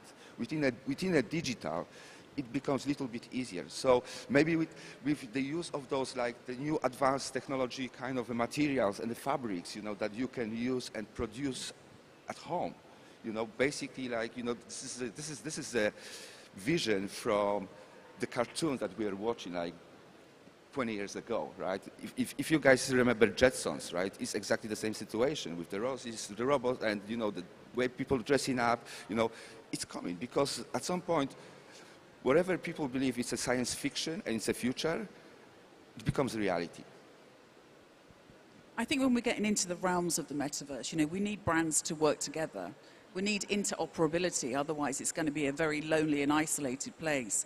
And that might well suck out some of the creativity. So I think we've got to try and encourage brands to work together, which isn't something that sits very easily at the moment in the real world. But I think that's absolutely vital for a vibrant metaverse city. Cool. I'm thinking in a different fashion, because, well, I'm thinking about like how the way of us doing things can change. Like, I'll give an example. Like 15 years ago when I was a kid, like WeChat and iPhone was like a new gadget, right? And 3 years ago, I was in Harvard, I was studying arts, I was doing research on Chinese kids and what they're using to create. And it comes out to be an app called Mini World, which is basically Minecraft. So the kids are creating arts in Minecraft. I mean, that blew my mind. So like, for me, what I'm trying to do is to make artificial intelligence and its generative tools into actual usable toolkits for our users. And I imagine them using that as a new way of socializing. Like, we switched from Tencent, QQ to WeChat. We switched from Nokia to iPhones. And they switched from WeChat to Minecraft or Mini World, whatever. And the next step should be some sort of new applicable software or hardware. And then we can move on from there.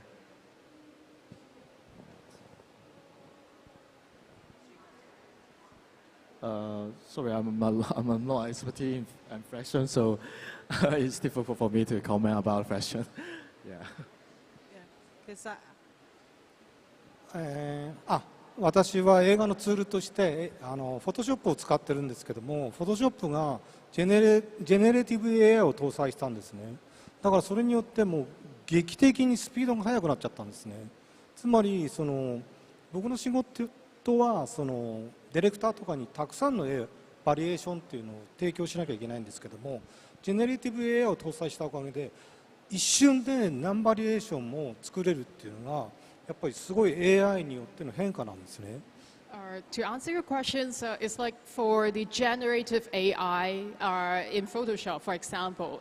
Before, when we are trying to visualize a lot of other variation and possibility to film directors, it takes a lot of time. But nowadays in Photoshop, with AI and generative AI, you can easily alter a lot of detailed art direction and scene setting, and we can discuss a lot of possibility before the filmmaking, and it really helps. It really speed up the whole entertainment industry, the chain of thought, and how we visualize things when we're doing our production.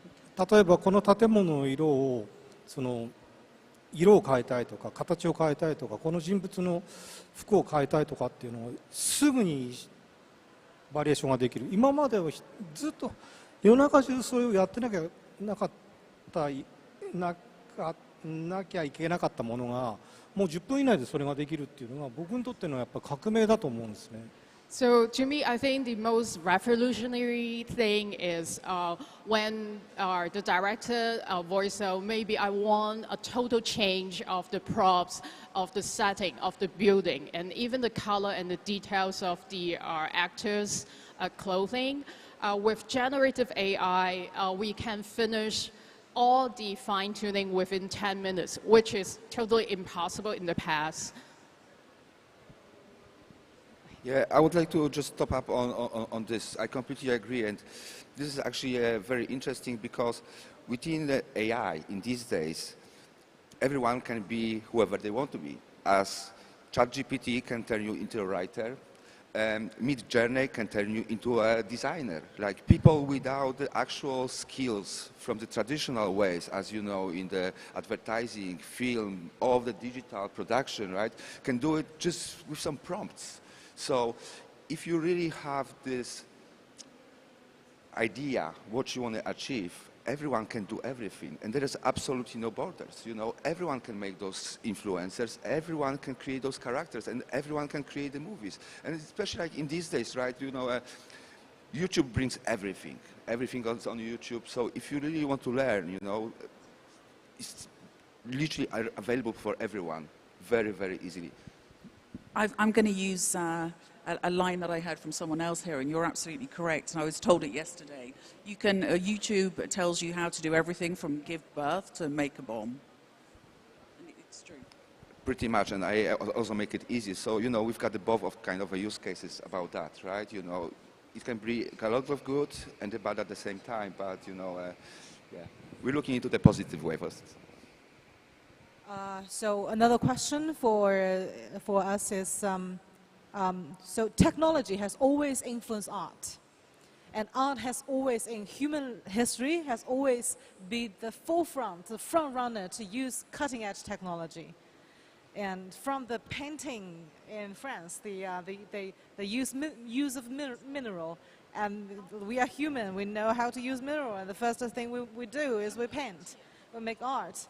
And it's very fun, and throughout history, there's so many examples. So how do you think of this era? I think we are in the edge of revolution, of technology revolution. We are in the edge of big one. So how do you think this kind of AI, Web3, and we will go through the XR and ABCR, and so how do you think this will impact art itself? I think that, well, obviously, let me just start from the beginning.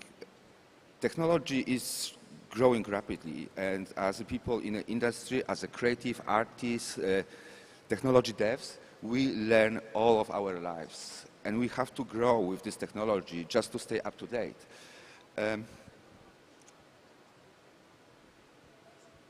Sorry, I've lost my thought. I don't actually know if it will revolutionize art. You know, as we talked about earlier, it comes from the soul, and I just think it's an assistant. It's an aid to it. I don't know if it will revolutionize it, and I kind of hope it doesn't. I'm a bit of an art purist, so I kind of hope it doesn't, but I hope that it does propel creativity and imagination, and it just boosts and feeds all of that rather than replaces it. Yeah, and you know, just coming back to it, right? You know, AR will change the world. Will change the way we look at the world. You will be walking down the streets and looking at the scenes from movies like a Blade Runner, with every space being turned into the advertising space, with all of those holograms coming out from life, because this is something that we haven't mentioned yet, right? And this is also a big part of technology and the growth. I think it will change the way the world looks and, you know, how people actually see it. Well, I'm sorry to say, but I'm not an art purist. I'm more of a pragmatic. So I'm thinking about the applicability of art in general. Well, I think about TikTok and YouTube. So with TikTok and YouTube, they made everybody a creator, right? Like, we label ourselves as KOLs, creators. Are those videos arts? So with AI, it's the same thing, right? Like, we're gonna get new gadgets. We're gonna get gadgets from Meet 48 that you can play with and create avatars, right? Are these stuff arts? No, when you're looking back, are those murals, those paintings on the churches, are they arts back when in its own era? Like, I'm not sure. So I'm not sure how to judge art and how to define art, but I'm pretty damn sure that the gadgets are going to change how it's formed. And you're kind of really digging into it there, because it's the old question, you know, what is art? It's your interpretation of it. You know, no one can tell you what is or isn't art. It's just whatever your interpretation of that is. So, yeah, correct. Absolutely. So I'd like to give a toast to the whole new gadgets stuff. Agreed. As I know, AI is a good tool to such a the painting for the movie background or something. But on the other way, we use AI to protect the art itself. For example, we have this Leslie Chan ebook. The ebook, actually, we have a digital one, which is we have attached with NFT digital church, and before we selling the book, we will educate the AI. Oh, this is the original one. This is the real one. And then after the book selling to the end users, and even the end user, they copy or share out to the SNS or internet, AI can identify that, oh, okay, this book is not the real one. Because we will attach a code on every page of the ebook. So when the AI, okay, understand, oh, this is the original one, and then, okay, the user one is okay with the user ID code, and then AI can settle the data in a very short time. Okay, this user shared the book illegally. So I think AI is a good tool for people to settle a lot of data and protect the content itself. Yeah. 私が思うにですね、そのアートとは何ぞやじゃなくて、アートの価値っていうのは受け取り側の問題だと思うんですね。So in my point of view, I feel like the effect from AI to the art as a pioneering thing is you have to see the value. It's not just how it randomly, fastly generates things, but the value. In my point of view, I feel art is a very powerful medium to absorb new things. なので子供だろうが何だろうがアートっていうものを作ることはできるんですね。でもそれを受け取る側はこれ価値があるかどうかって判断することの方が大事だと思うんですね。So it's not whether you can generate things in a very short time. Even a kid can create art. But the most important thing is how can you judge and analyze and value what's created. The value that you created and how you can tell what's the details, and it's from the participants and the audience side. How can they embrace the same value that the art had generated? 多分皆さんが作り出すものっていうのは受け取る人たちがすごいアートとして評価してると思うんですよ。なので皆様はアーティスト So when there are audience, like everyone who are also creators, when you guys create things and where this audience feel like, okay, this is so great, this is art. So in their eye, those are art. So you guys are also artists. だから AI だろうなんだろうそんなのあんまり関係ないことで、それはあくまでツールとかテクノロジーの話であって。So I feel like whether it's AI generated or not, that is not the crucial point to determine whether it's art or not. It depends on how you use it and what are the values and how people value your stuff. That is the most important thing. Whether it's AI related is not really the most important question. Great. Our time is about to end, and I want to ask the last question. Everyone say one sentence. What is your greatest concern? Was this your greatest fear or greatest concern or greatest worry with this advancing, with this arriving of the new generation, new era?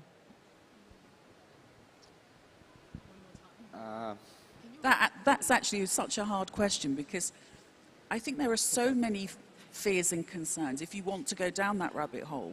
But I think it's better to look at the positives. But, you know, then there's risk, danger,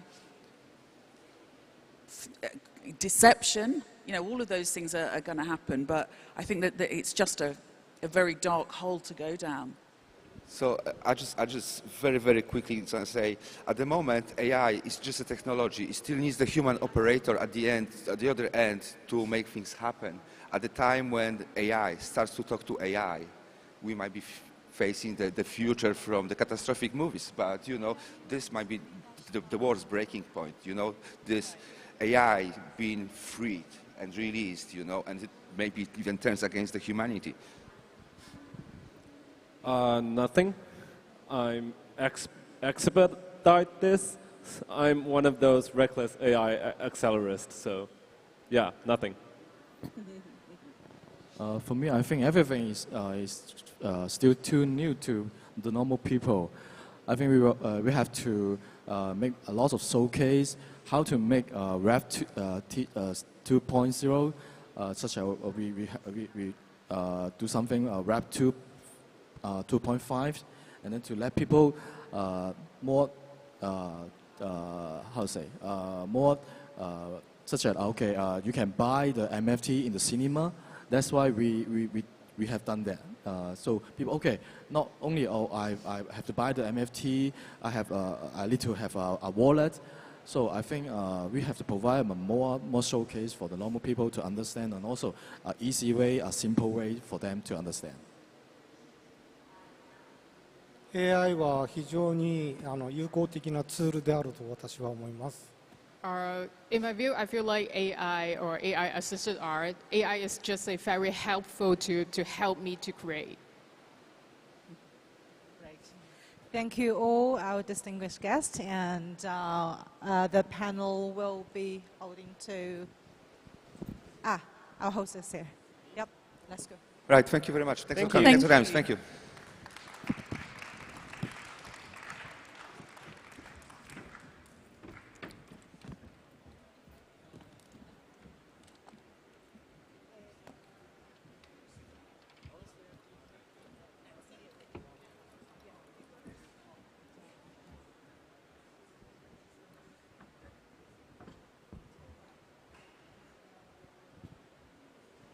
All right, I'd like to thank our panelists as well as Cha Cha for that insightful discussion on fashion and entertainment as well too. So we do see that kind of same narrative of this battle of human talent as well as AI. The next panel is very near and dear to my heart. We are going to be talking about AI and metaverse and bringing it into 3.0 era of movies. So as we get set up, we are going to invite Mr. Sean O'Kelly, Mr. Roger Christian, Mr. Jack Gao, as well as Mr. Stephen O'Reilly up onto the stage too. So again, we're very excited to be able to discuss how we see technology being integrated into this whole process of movies as well too. So without further ado, let's invite our guests up onto the stage as well too. Let's give them a round of applause.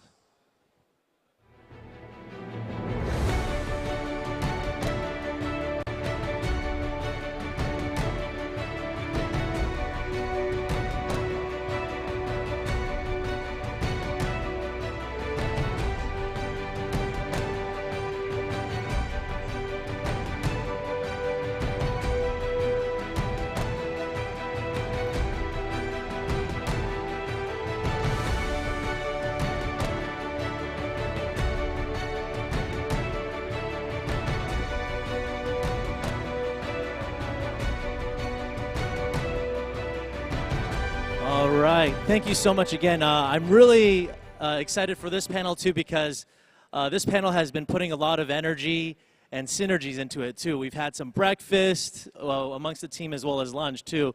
Some people have flown just last night just to come here as well too, so we're very excited. To kick things off, I know that you guys have done a lot, many people do, so for those who don't, if we can do just a simple introduction about yourself and kind of the background experience that you come from as well too. We'll start with Mr. Christian. Hi everybody. After doing a lot of work, I worked with George Lucas and I had to create the entire look of the used universe for George. I had to create R2-D2 and the lightsaber and many things like that, and also Alien.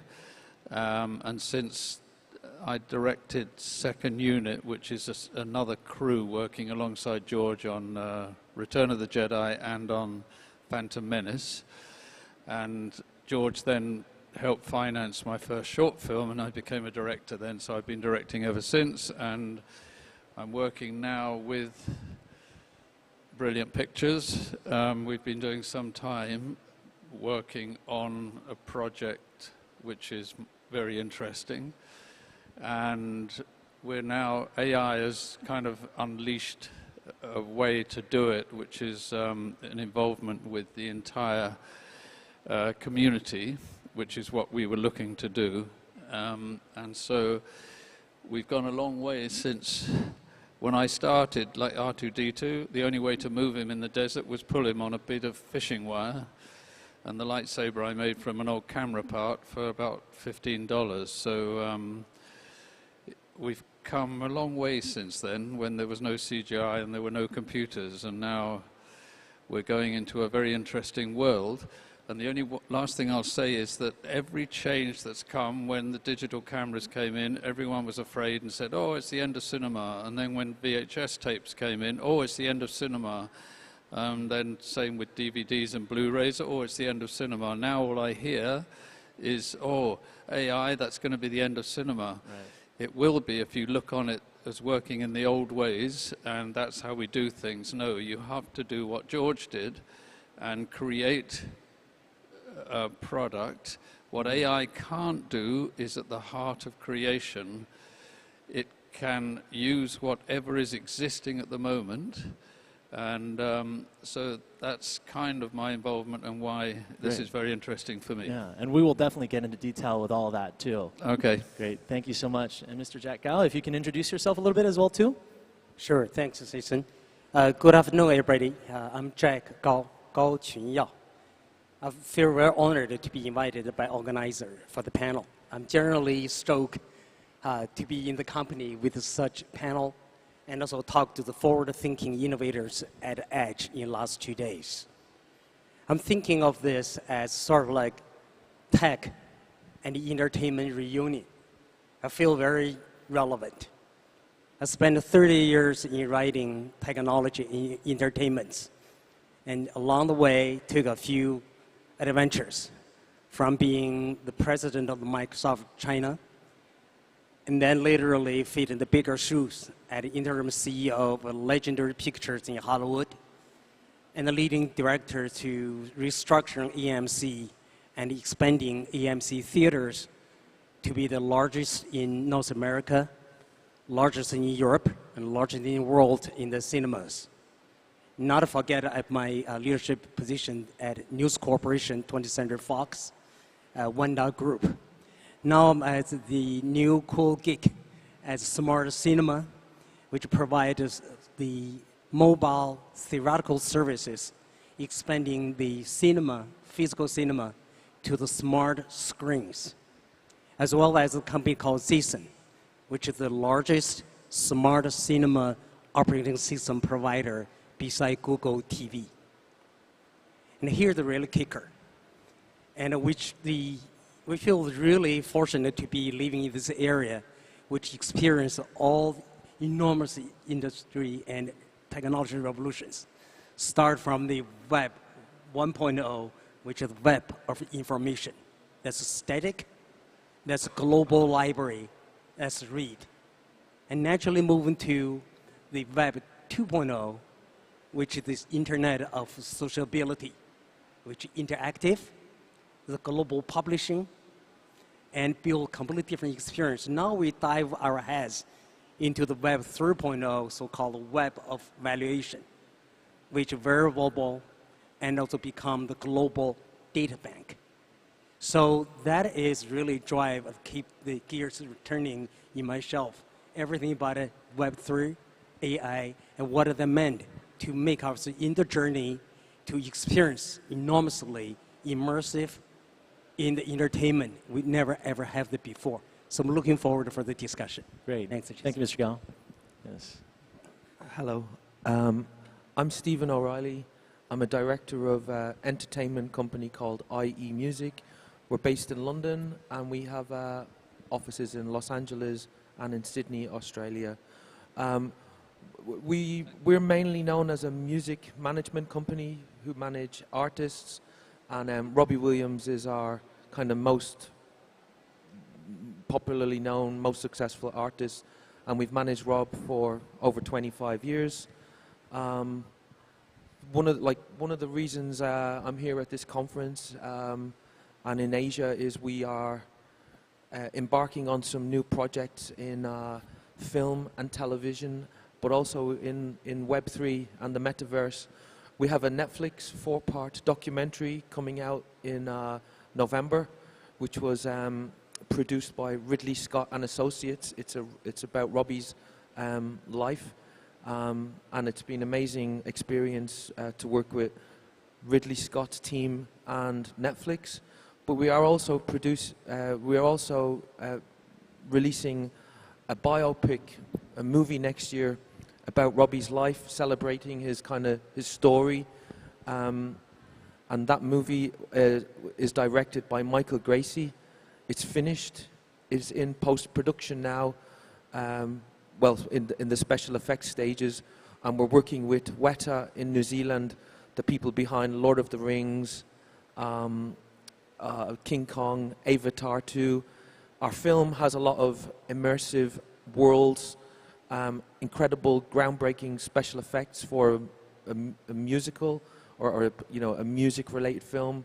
And as part of that project, we, now that we've done all of this amazing work on this movie, we're trying to figure out how we can bring that film and the content and the IP to life, in the metaverse or on stage or on screen. And it's been really exciting to learn and connect with the people here and the technology that they're working on. Last night we announced a partnership with the guys at Lightcycle, and we look forward to building upon that partnership with Lightcycle. Yeah, so that's IE and Robbie. My background is also in music and technology. I ran a digital distribution company that was acquired in 2012 by Dr. Dre and Jimmy Iovine, called Topspin, and that kind of gave me more interest in doing things direct to consumer, using the internet to sell music, tickets, merch, downloads, films, direct to consumers. So that's my background. Great, thank you so much. Last but not least. Hi, thank you, by the way, for inviting us. Absolute pleasure to be here. I'm Sean O'Kelly. I'm the chairman of Brilliant Pictures. We're a film production company based in London and in Rome, in Italy, and we specialize in financing and creating feature films and television projects. Some of our more notable films, especially here in China, Iron Sky, which I believe is a cult phenomenon, so I'm told, but all the way down to Margin Call, for which we've been Oscar nominated, and we've various accolades. We tend to produce around about 4 feature films a year, in the budget range of between $50 and sort of $60 million per film. We're currently working in a partnership with Vertex.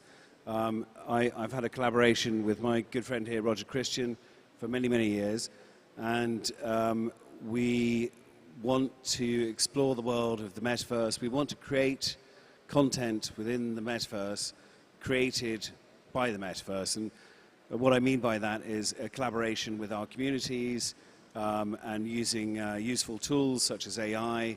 I think, as Roger mentioned, you can never take away the creativity, but there's a hell of a lot you can do with AI, which is becoming incredibly resourceful. And to use that to our benefit and to create content within the metaverse, by the metaverse, for the metaverse. Great, thank you so much. And again, my name is Jason Lai. I am part of H3 Entertainment, which stands for Hollywood 3.0. We are working to integrate Web3, metaverse, and AI into the whole production process, where we can create new streams of revenue for all the stakeholders in the party, as well as to allow fans access closer to Hollywood as well, too. So with that being said, again, this topic is near and dear to my heart. I wanted to start off with something that we have been talking about throughout this conference as well, too.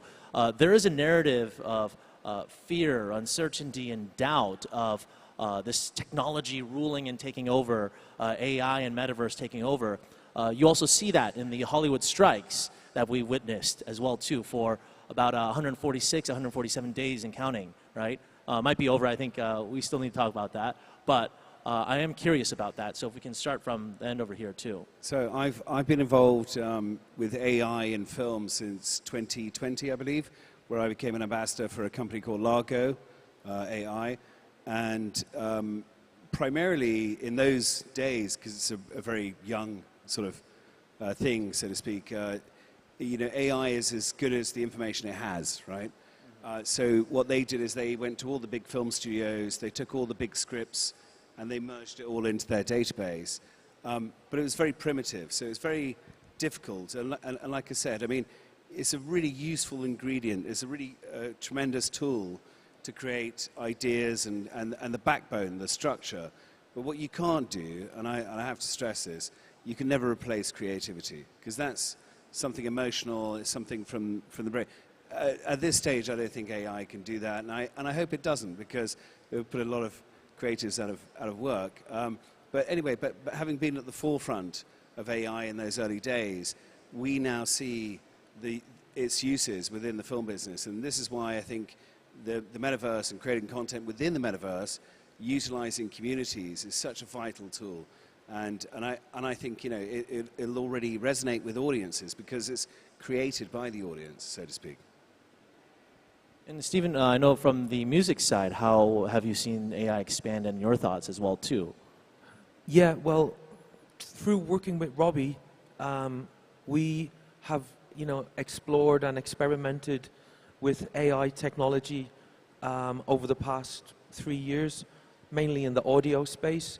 So, like, one example from last year, we worked with Deutsche Telekom and their labs, and an institute in Europe called the Von Karajan Institute, where we took Beethoven's unfinished 10th Symphony and used some of that music and as an inspiration to create a new piece of music with Rob, using one of his iconic songs, which is Angels. And, just so we had to spend a bit of time, training the AI, working with their data scientists, and we came out with a track that was extremely successful. And to take it from an AI experiment, we then worked with an orchestra to premiere that track, and it was broadcast, all over Europe. That was really exciting collaboration. And at the beginning, I think we were skeptical. We were curious. But not negative, we were, embrace technology rather than try and hold it back.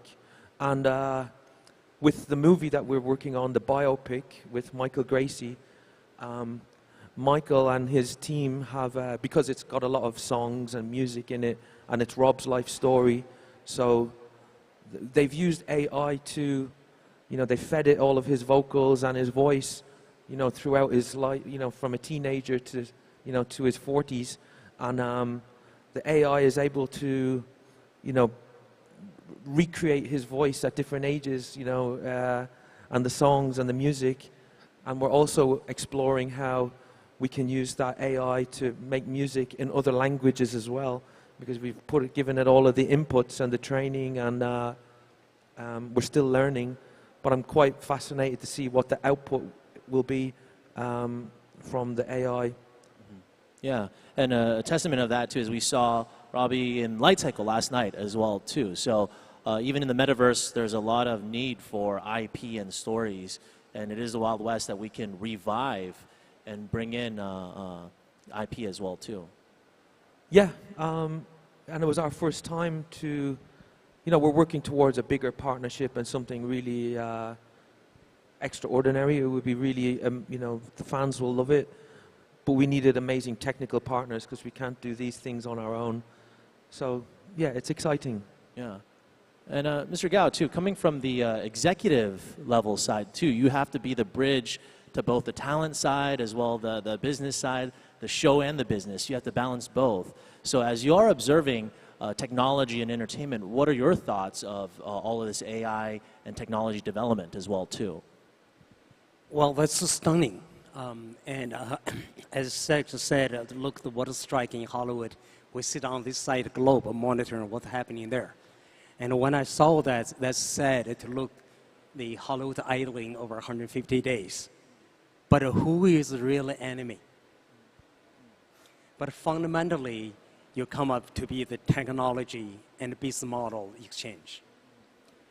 Which is so the strike to me is not surprising.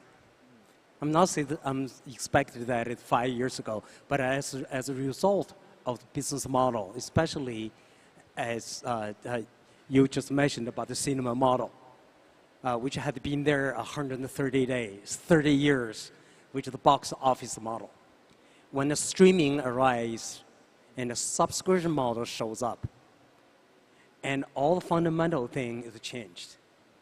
When I was responsible for EMC at like a cinema camp, versus the Netflix TED Sorrento's camp, that's basically the fierce discussion about the business model.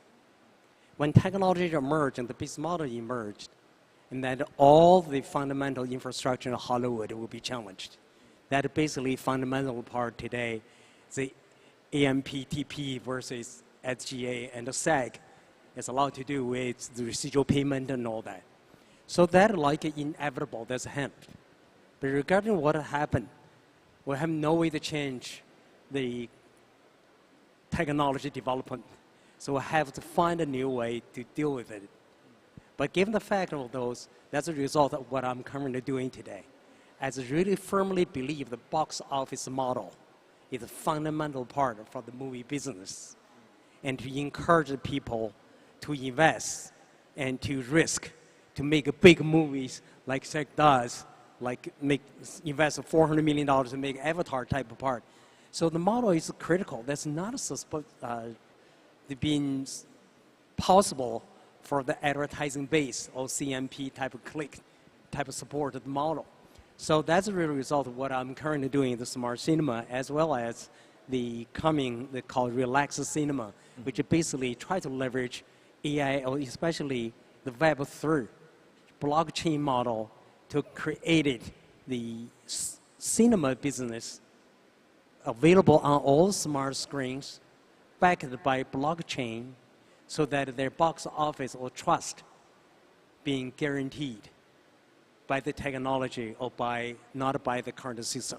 So we're still on that path. We'll see how that goes. Yeah, because I think that two sides of AI and entertainment is one is the data analytics, crunching and all of that to provide bigger data, right? And then the other side is the creative side of how, AI might take over the creative. So it's interesting to see how you are the bridge to that as well, too.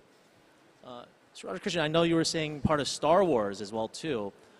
You were saying at that time, even working with George Lucas, it wasn't, he had this vision, and at that time, people were like, is this really going to work? And do you see any kind of parallels during that time of development to what we are experiencing now in Web3 and AI?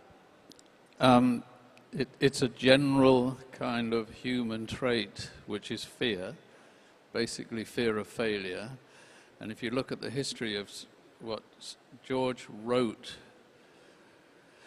a movie that he wanted to see and the world wanted to see. And when he first put the script out,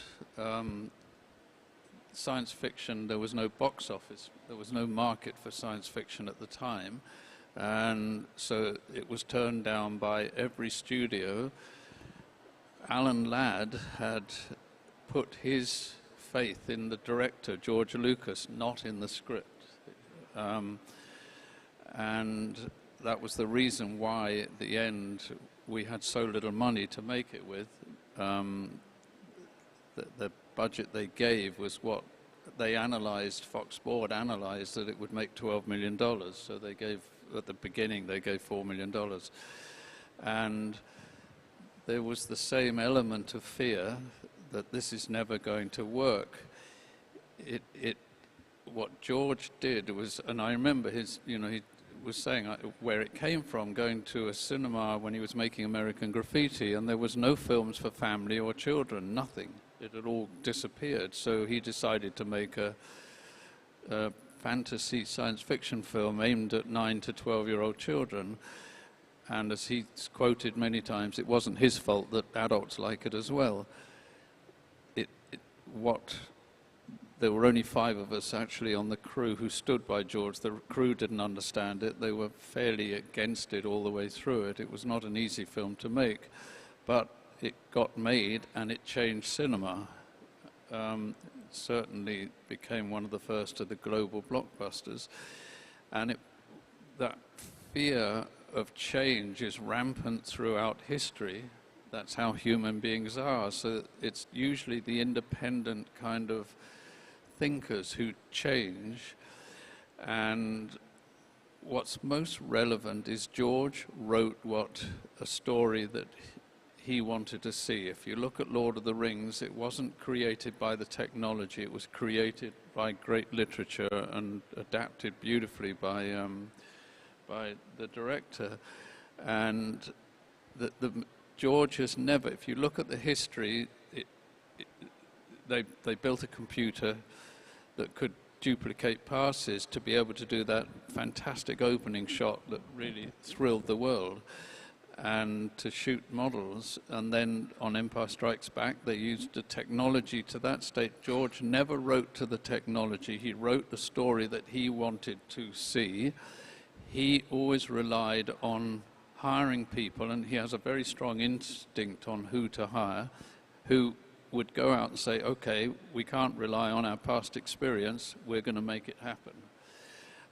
And it went all the way through. When I was directing Second Unit on Phantom Menace, we had one of the first absolutely real CGI created characters in Watto, and it was never questioned.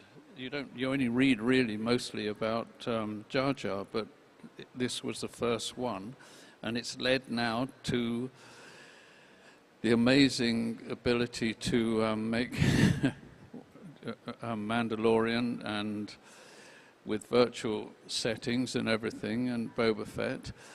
And the big break that's now come through is Carrie Fisher came back and played a role after she died in The Rise of Skywalker. And Luke came back as a young actor and played a role in 2 of the TV series. So, how long is it going to be before some dead film star is going to come back in a major role in a movie and win an Oscar? So it's very relevant. But the thing to look at is this, and I'm in the industry and I'm writing and everything. What you were saying is absolutely correct. It's the content. Everybody has to do is adapt to what is coming, because it's not going away. There is a huge fear in the world of robots are going to take over. They probably are. We have to get used to it. And the pandemic showed us we're pretty vulnerable as human beings. Robots would be able to do everything, and the future of mankind could rest with them.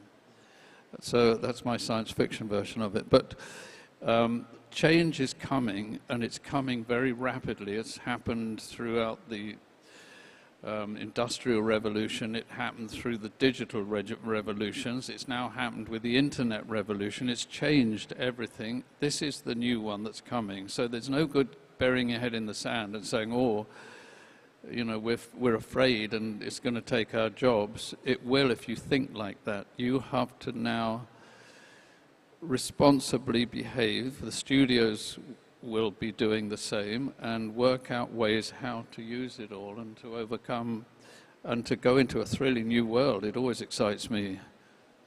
Great. Yes. I just wanted to kind of add to what Roger said about, Star Wars, at the heart of it was an amazing story, first and foremost. The story was amazing. And maybe I could, with my music hat on, I compare, that to a song, because, the songs that, your favorite artist wrote, they seem to get better as time goes on. And, with Rob, who we manage, we're trying to use technology to help tell these songs, that were written 30 years ago. So whether it's amazing immersive screens at a live show, or Coldplay have the wristbands, that are synced with the music. My point is that we're taking a great story, a song, and then using technology to, or videos or film. And with live, it's all these giant screens. It's like people don't even look at the stage, really. They look at the screens and the side of the screens. And I'm really fascinated how we can, get more into that space in the future through immersive presentations, online and offline. Yeah, and at the core of that, it's Robbie Williams' talent that is what matters. Yeah. And it's just now new ways of putting it out to people. But it's that originality of creating songs. He didn't create them on an internet. Yeah. Maybe another very quick point, an example that really inspires me, which kind of is ABBA Voyage. The ABBA, the band, they stopped touring in 1980, and they gave up, And now they worked with ILM, with George Lucas's company, to recreate digital versions of themselves, and they built a 4,000-seat arena in London. The band, they raise a lot of money, and fans come every night to watch an ABBA show with a live band on the side, and it was all done with ILM technology, ABBA, great songs, great presentation, and it's sold out for the next 2 years in London. It's pretty amazing. You can see where, bands like the Rolling Stones, when they don't want to tour, or the Beatles, or Kiss, people that have an amazing visual presentation, where this can go. And ABBA have been the pioneers and the trailblazers. Yeah, absolutely. Even with Kiss, I personally got to go to their End of the World tour at O2. So to see their energy, and they are also working on technology to almost resurrect some of the IP too. So it's very, very interesting. The question goes back to Sean as well. I'm kind of curious about specific technology that you are integrating within movie making as well too. Sorry, I do apologize. I can't hear a word anyone's saying because the speaker... Oh, is it specific technology that you're incorporating into movie making? Yeah, absolutely. It's my favorite subject at the moment, especially here. No, I think we're in this new, very exciting playground, essentially. As a filmmaker and a producer, we've now got all these new tools and, essentially platforms, right? I mean, if you look at the metaverse, for instance, I mentioned playground, and it is that. It's a new territory for us to not only distribute, but for the first time, really, is to collaborate with your audience in advance, right? You don't get that... we can't do that in traditional filmmaking. We have to do test screenings when the film is done, and then it's either yes or no or whatever, right?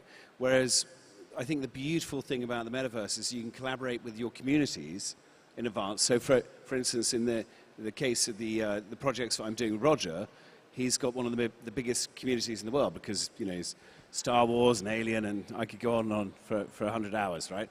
But these fan bases become the backbone of what we're trying to create, and we involve them in that creative process. Now, you don't normally get to do that in traditional filmmaking or TV or whatever. So that's a newfound ground for us. And secondly, I think the distribution within the metaverse is something new as well. So, cinemas, for instance, as you know, it's very touch and go at the moment. It's a very dicey, tricky business. A lot of money in traditional marketing and so on. Whereas if you already have these audiences within the metaverse, which you can invite, you can give them different subscriptions. So for instance, they could see the film in Hollywood at the Chinese theater and have the red carpet treatment in real life, but also they could see it using an Oculus headset, for instance, in VR, and they have the same treatment as being in the real theater itself. They get to, speak to the stars in the green room and so on and so forth. I think this is absolutely mind-boggling, and I really do think it's going to change and shape the future of how we make film and distribute film. So really that experiential entertainment, becoming more experiential with entertainment. 100%, yeah, absolutely. I think that's all, that's what we do. We create experiences just like Stephen does with his music and so on, and it's all about that. And I think, I feel we're coming to the end of this traditional cinema phase, and now, my 8-year-old daughter, wears a VR headset and she goes into all these worlds. She's grown up on Roblox, that's the generation we have to cater to. So unless we get with the trend, so that's what we're going to do. So it's interesting what you're saying in that model, because with the communities, you're actually able to have marketing in the beginning as well too. Yes, absolutely. So we're going to involve our communities from the get-go, so right from the concept, storyline, to helping us create and design the characters, their backstories, and all the way through to the visuals, the universes, and so on. So by doing that, not only do we know that it resonates with the audience, i.e. our community, but we also know, there's going to be a lot more like them, and it should resonate further. And you feel that can be monetized as well too? Pardon? You feel that can be monetized? Yeah, absolutely. Yeah, and I think we're exploring a kind of a subscription model, where the benefits are you can get NFT perks, you can get, like I said, the real life experience. You can go to the Chinese theater in Hollywood for the premiere. We'll fly you out there, but also you can get to see the premiere exclusively within the metaverse. It's the only place you can see it. So there'll be lots of perks that you can do, but also you're part of the process, right? So you can actually say, I helped you create that character, It's fantastic for a fan, Great. And Stephen, I'm kind of curious on the music side, what specific technology you're integrating as well too, as well as I know you're managing talent too. We've taken our time to embrace the blockchain. I think there's a lot of interesting opportunities for us to work towards. Currently, like, we have fan clubs and subscriptions and, millions of followers on social media and, millions of email addresses. And I'm really interested in how we can use blockchain technology to, to sort out and order and record, like, the interaction amongst fans. And I think the blockchain is an interesting way to measure, engagement and membership and loyalty, and things like subscriptions or purchases, or just engagement. So the blockchain is a real area of interest for us. Shopify is a platform that we use for all of our e-commerce, and Shopify has been such a vital platform for us for selling music, tickets, merchandise, subscriptions, and we're kind of hoping that whoever we work with in the Web3 space can kind of seamlessly plug into our existing e-commerce setups, because some of our audience are not Web3 native, so like whatever we do has to be simple, reliable. We need trust, and we need value. We can't take advantage of our fans, because we need to make sure that we treat them, with respect, and not try and force things. So some fans don't want NFTs, or they don't want to learn about Web3 or the blockchain. So we need to be conscious of how they can embrace that technology, but they don't need to have a crypto wallet or the technical things that can scare off our audiences. Great. And for Ms. Jack Gao too, I know you use the word smart cinema. That's also your company name as well too. What does that entail? What do you envision with smart cinema as well as on the distribution side as well too? What kind of specific technology are you integrating into the process? Well, if you look at the movie business, the production, distribution, and exhibition, so my focus more on exhibition side of it, and look at all the 3 screens, mainly the silver screen, the smart devices, and now looking smart TV, which is basically how to connect Rogers content to the unexpected audience at large, not only in AMC or 1 silver screens. So from that perspective, looking from 3 perspectives. One's a silver screen. It's about 10 years ago, we started the company called WeChat Ticketing. The first time ever used the mobile devices to sell movie ticket, connecting the movie ticket selling to all the audience. That's the first time ever really movie makers connect the movie viewers, finally. Today they become normal, like Fandango and all that, and become very successful, and we're very happy to make that change from that perspective. That's one side of it. That's a basic leverage by the technology, mobile technology by then. Then we're looking how to really extend the coverage of the screening to most of the people, especially in China. Even though the China box office grew 70 times in the last 20 years, from minimum to $9.5 billion on 2019, very close to North America by then. But still, more than 80% of the population haven't get a chance to go to cinema even once a year. So how to really cover that? So make a cinema available whenever the internet and the mobile phone available is our first goal when we launched smart cinema 6 years ago, which has become the big news in the industry and it's very controversial.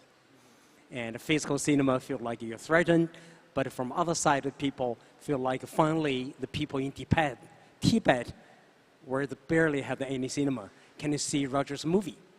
So that will last 5 years, basically, zig and zag. We survived today, we make it really progress and learn quite a bit. At the same time, when technology proceeding, like especially ChatGPT came up, which fascinated us.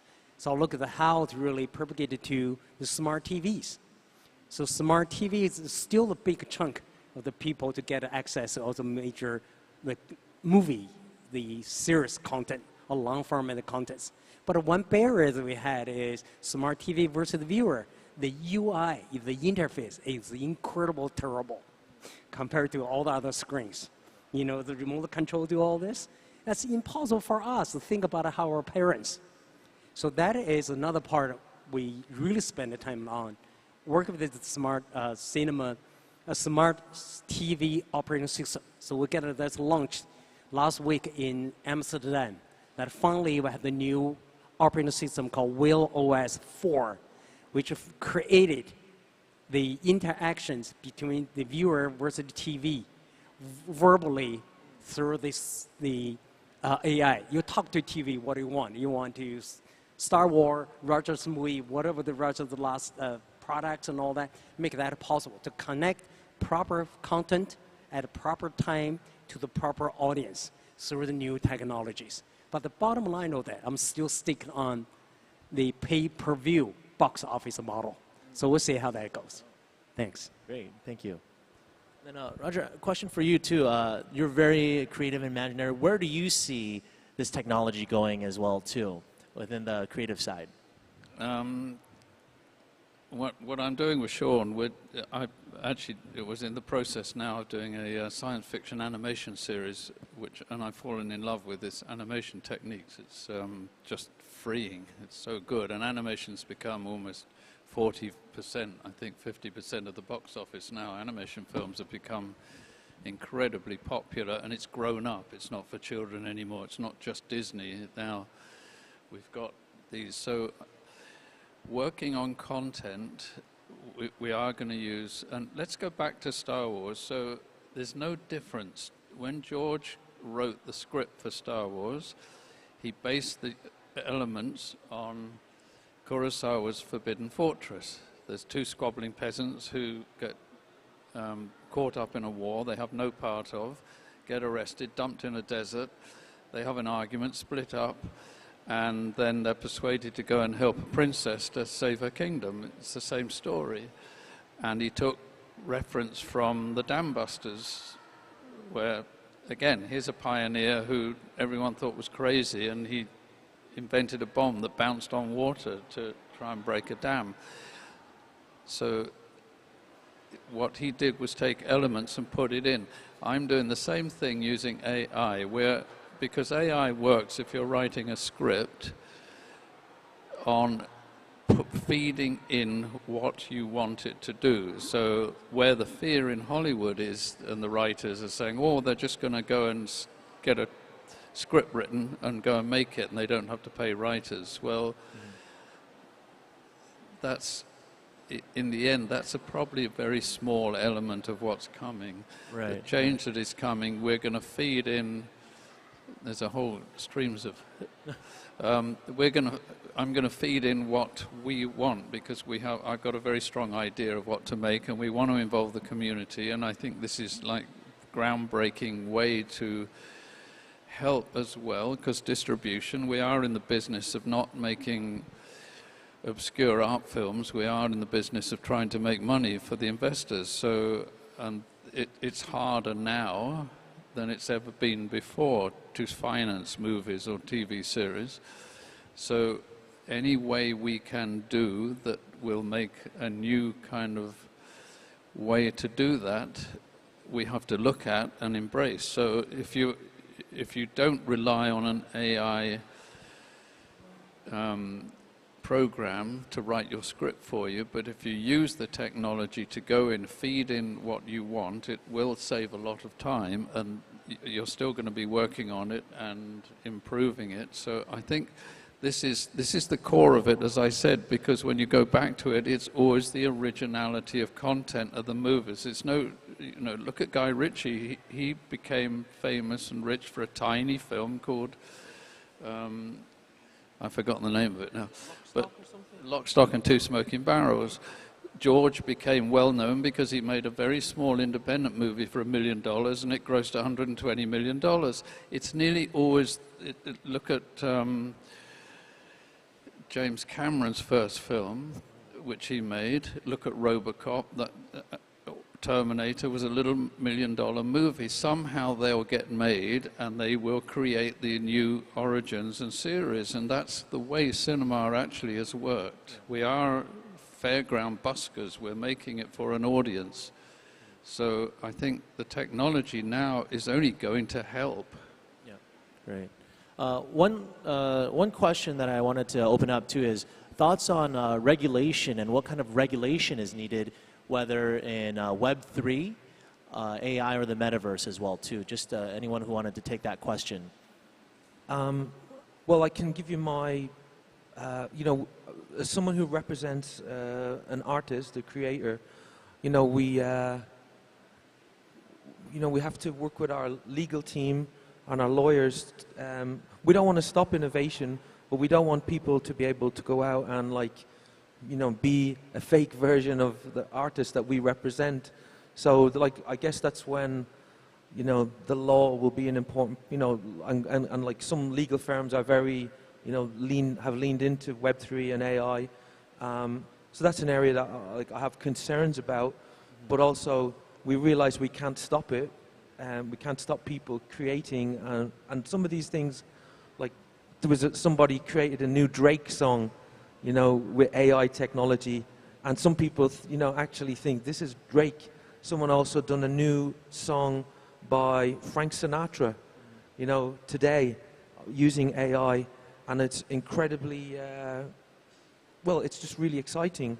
However, surely the Frank Sinatra estate are going to be asking some questions around, there was no permission, and who's making the money, so because it's his IP, really, it's his brand, it's his name, it's his reputation. So, yeah, it's my observation. So I just want to chime in, because it's quite a hot subject right now in Hollywood. First time in 40 years, I believe, we've got one of the biggest actors' strikes in the world, right? So Hollywood comes to a standstill, as does the whole of the film and TV process. And this is actually primarily down to a couple of key factors. One, the main one, I think, is the most controversial one, is that the Hollywood studios wanted to use and keep the images of the IP to reuse potentially elsewhere. And I think this needs to be addressed. I mean, it's the elephant in the room. It has to be sorted out because, again, there's a marvelous opportunity, but at the same time, you can't have your cake and eat it. The creative, the artist, so to speak, has to be protected, and that's what the whole strike's about. So I think we have to be very mindful to guard the rights and protect the creatives at all costs. Yes. I'll sort of really echo what the Stephen and Sean just said. AI is general purpose technology. So it's far more than just a tool. Now we call Copilot, a duet, and all that. So the double sword, edged sword. So the necessary regulation definitely needed. And like a declare that's generated by AI, either authorship or ownership is really necessary. So along the way, like nuclear technology, could be either way. So set a proper regulation by politicians is definitely needed to guide real. Let's go the right directions. Great. Great. We are out of time, but I wanted to see, just really circle back, any closing thoughts that you wanted to give to the audience very quickly as well, too. So we'll start with Roger, go back as well. Just quick closing thoughts. I always say to everybody, I wrote a book on making Star Wars, and the last line is, don't let anyone tell you you can't, you can. And I think that's really relevant now to where we are. There's so much fear going on around this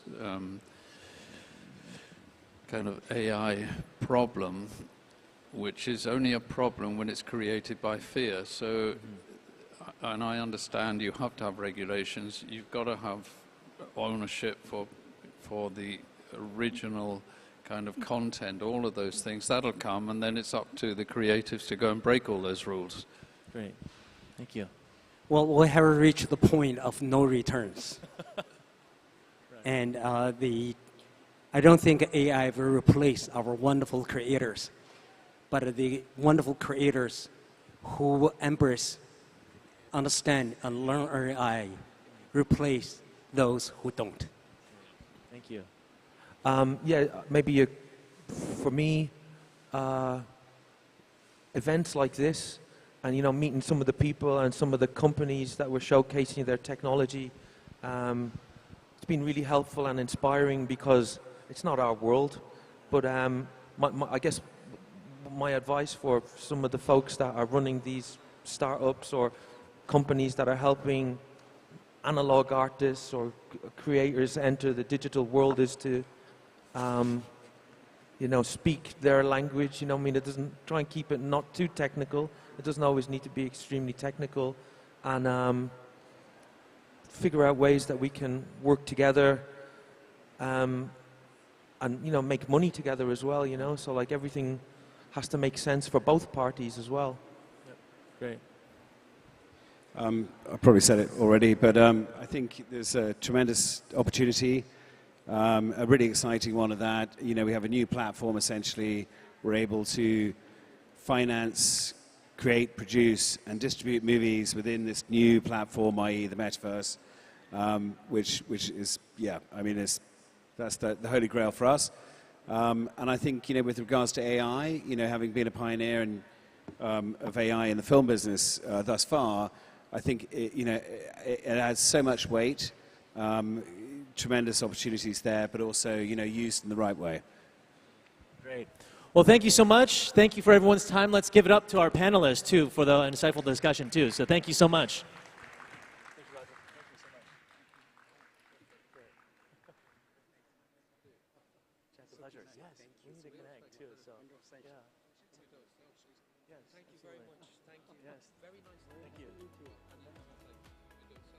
Yes. So let me end up really quickly as thank you again so much for coming to Edge. On behalf of the sponsors of Vertex Labs and Edge, we are very, very thankful. Continue to go out there and you can check out And then for Edge Summit, you can go to edgesummit.io. So thank you so much. This concludes our session for today. Thank you.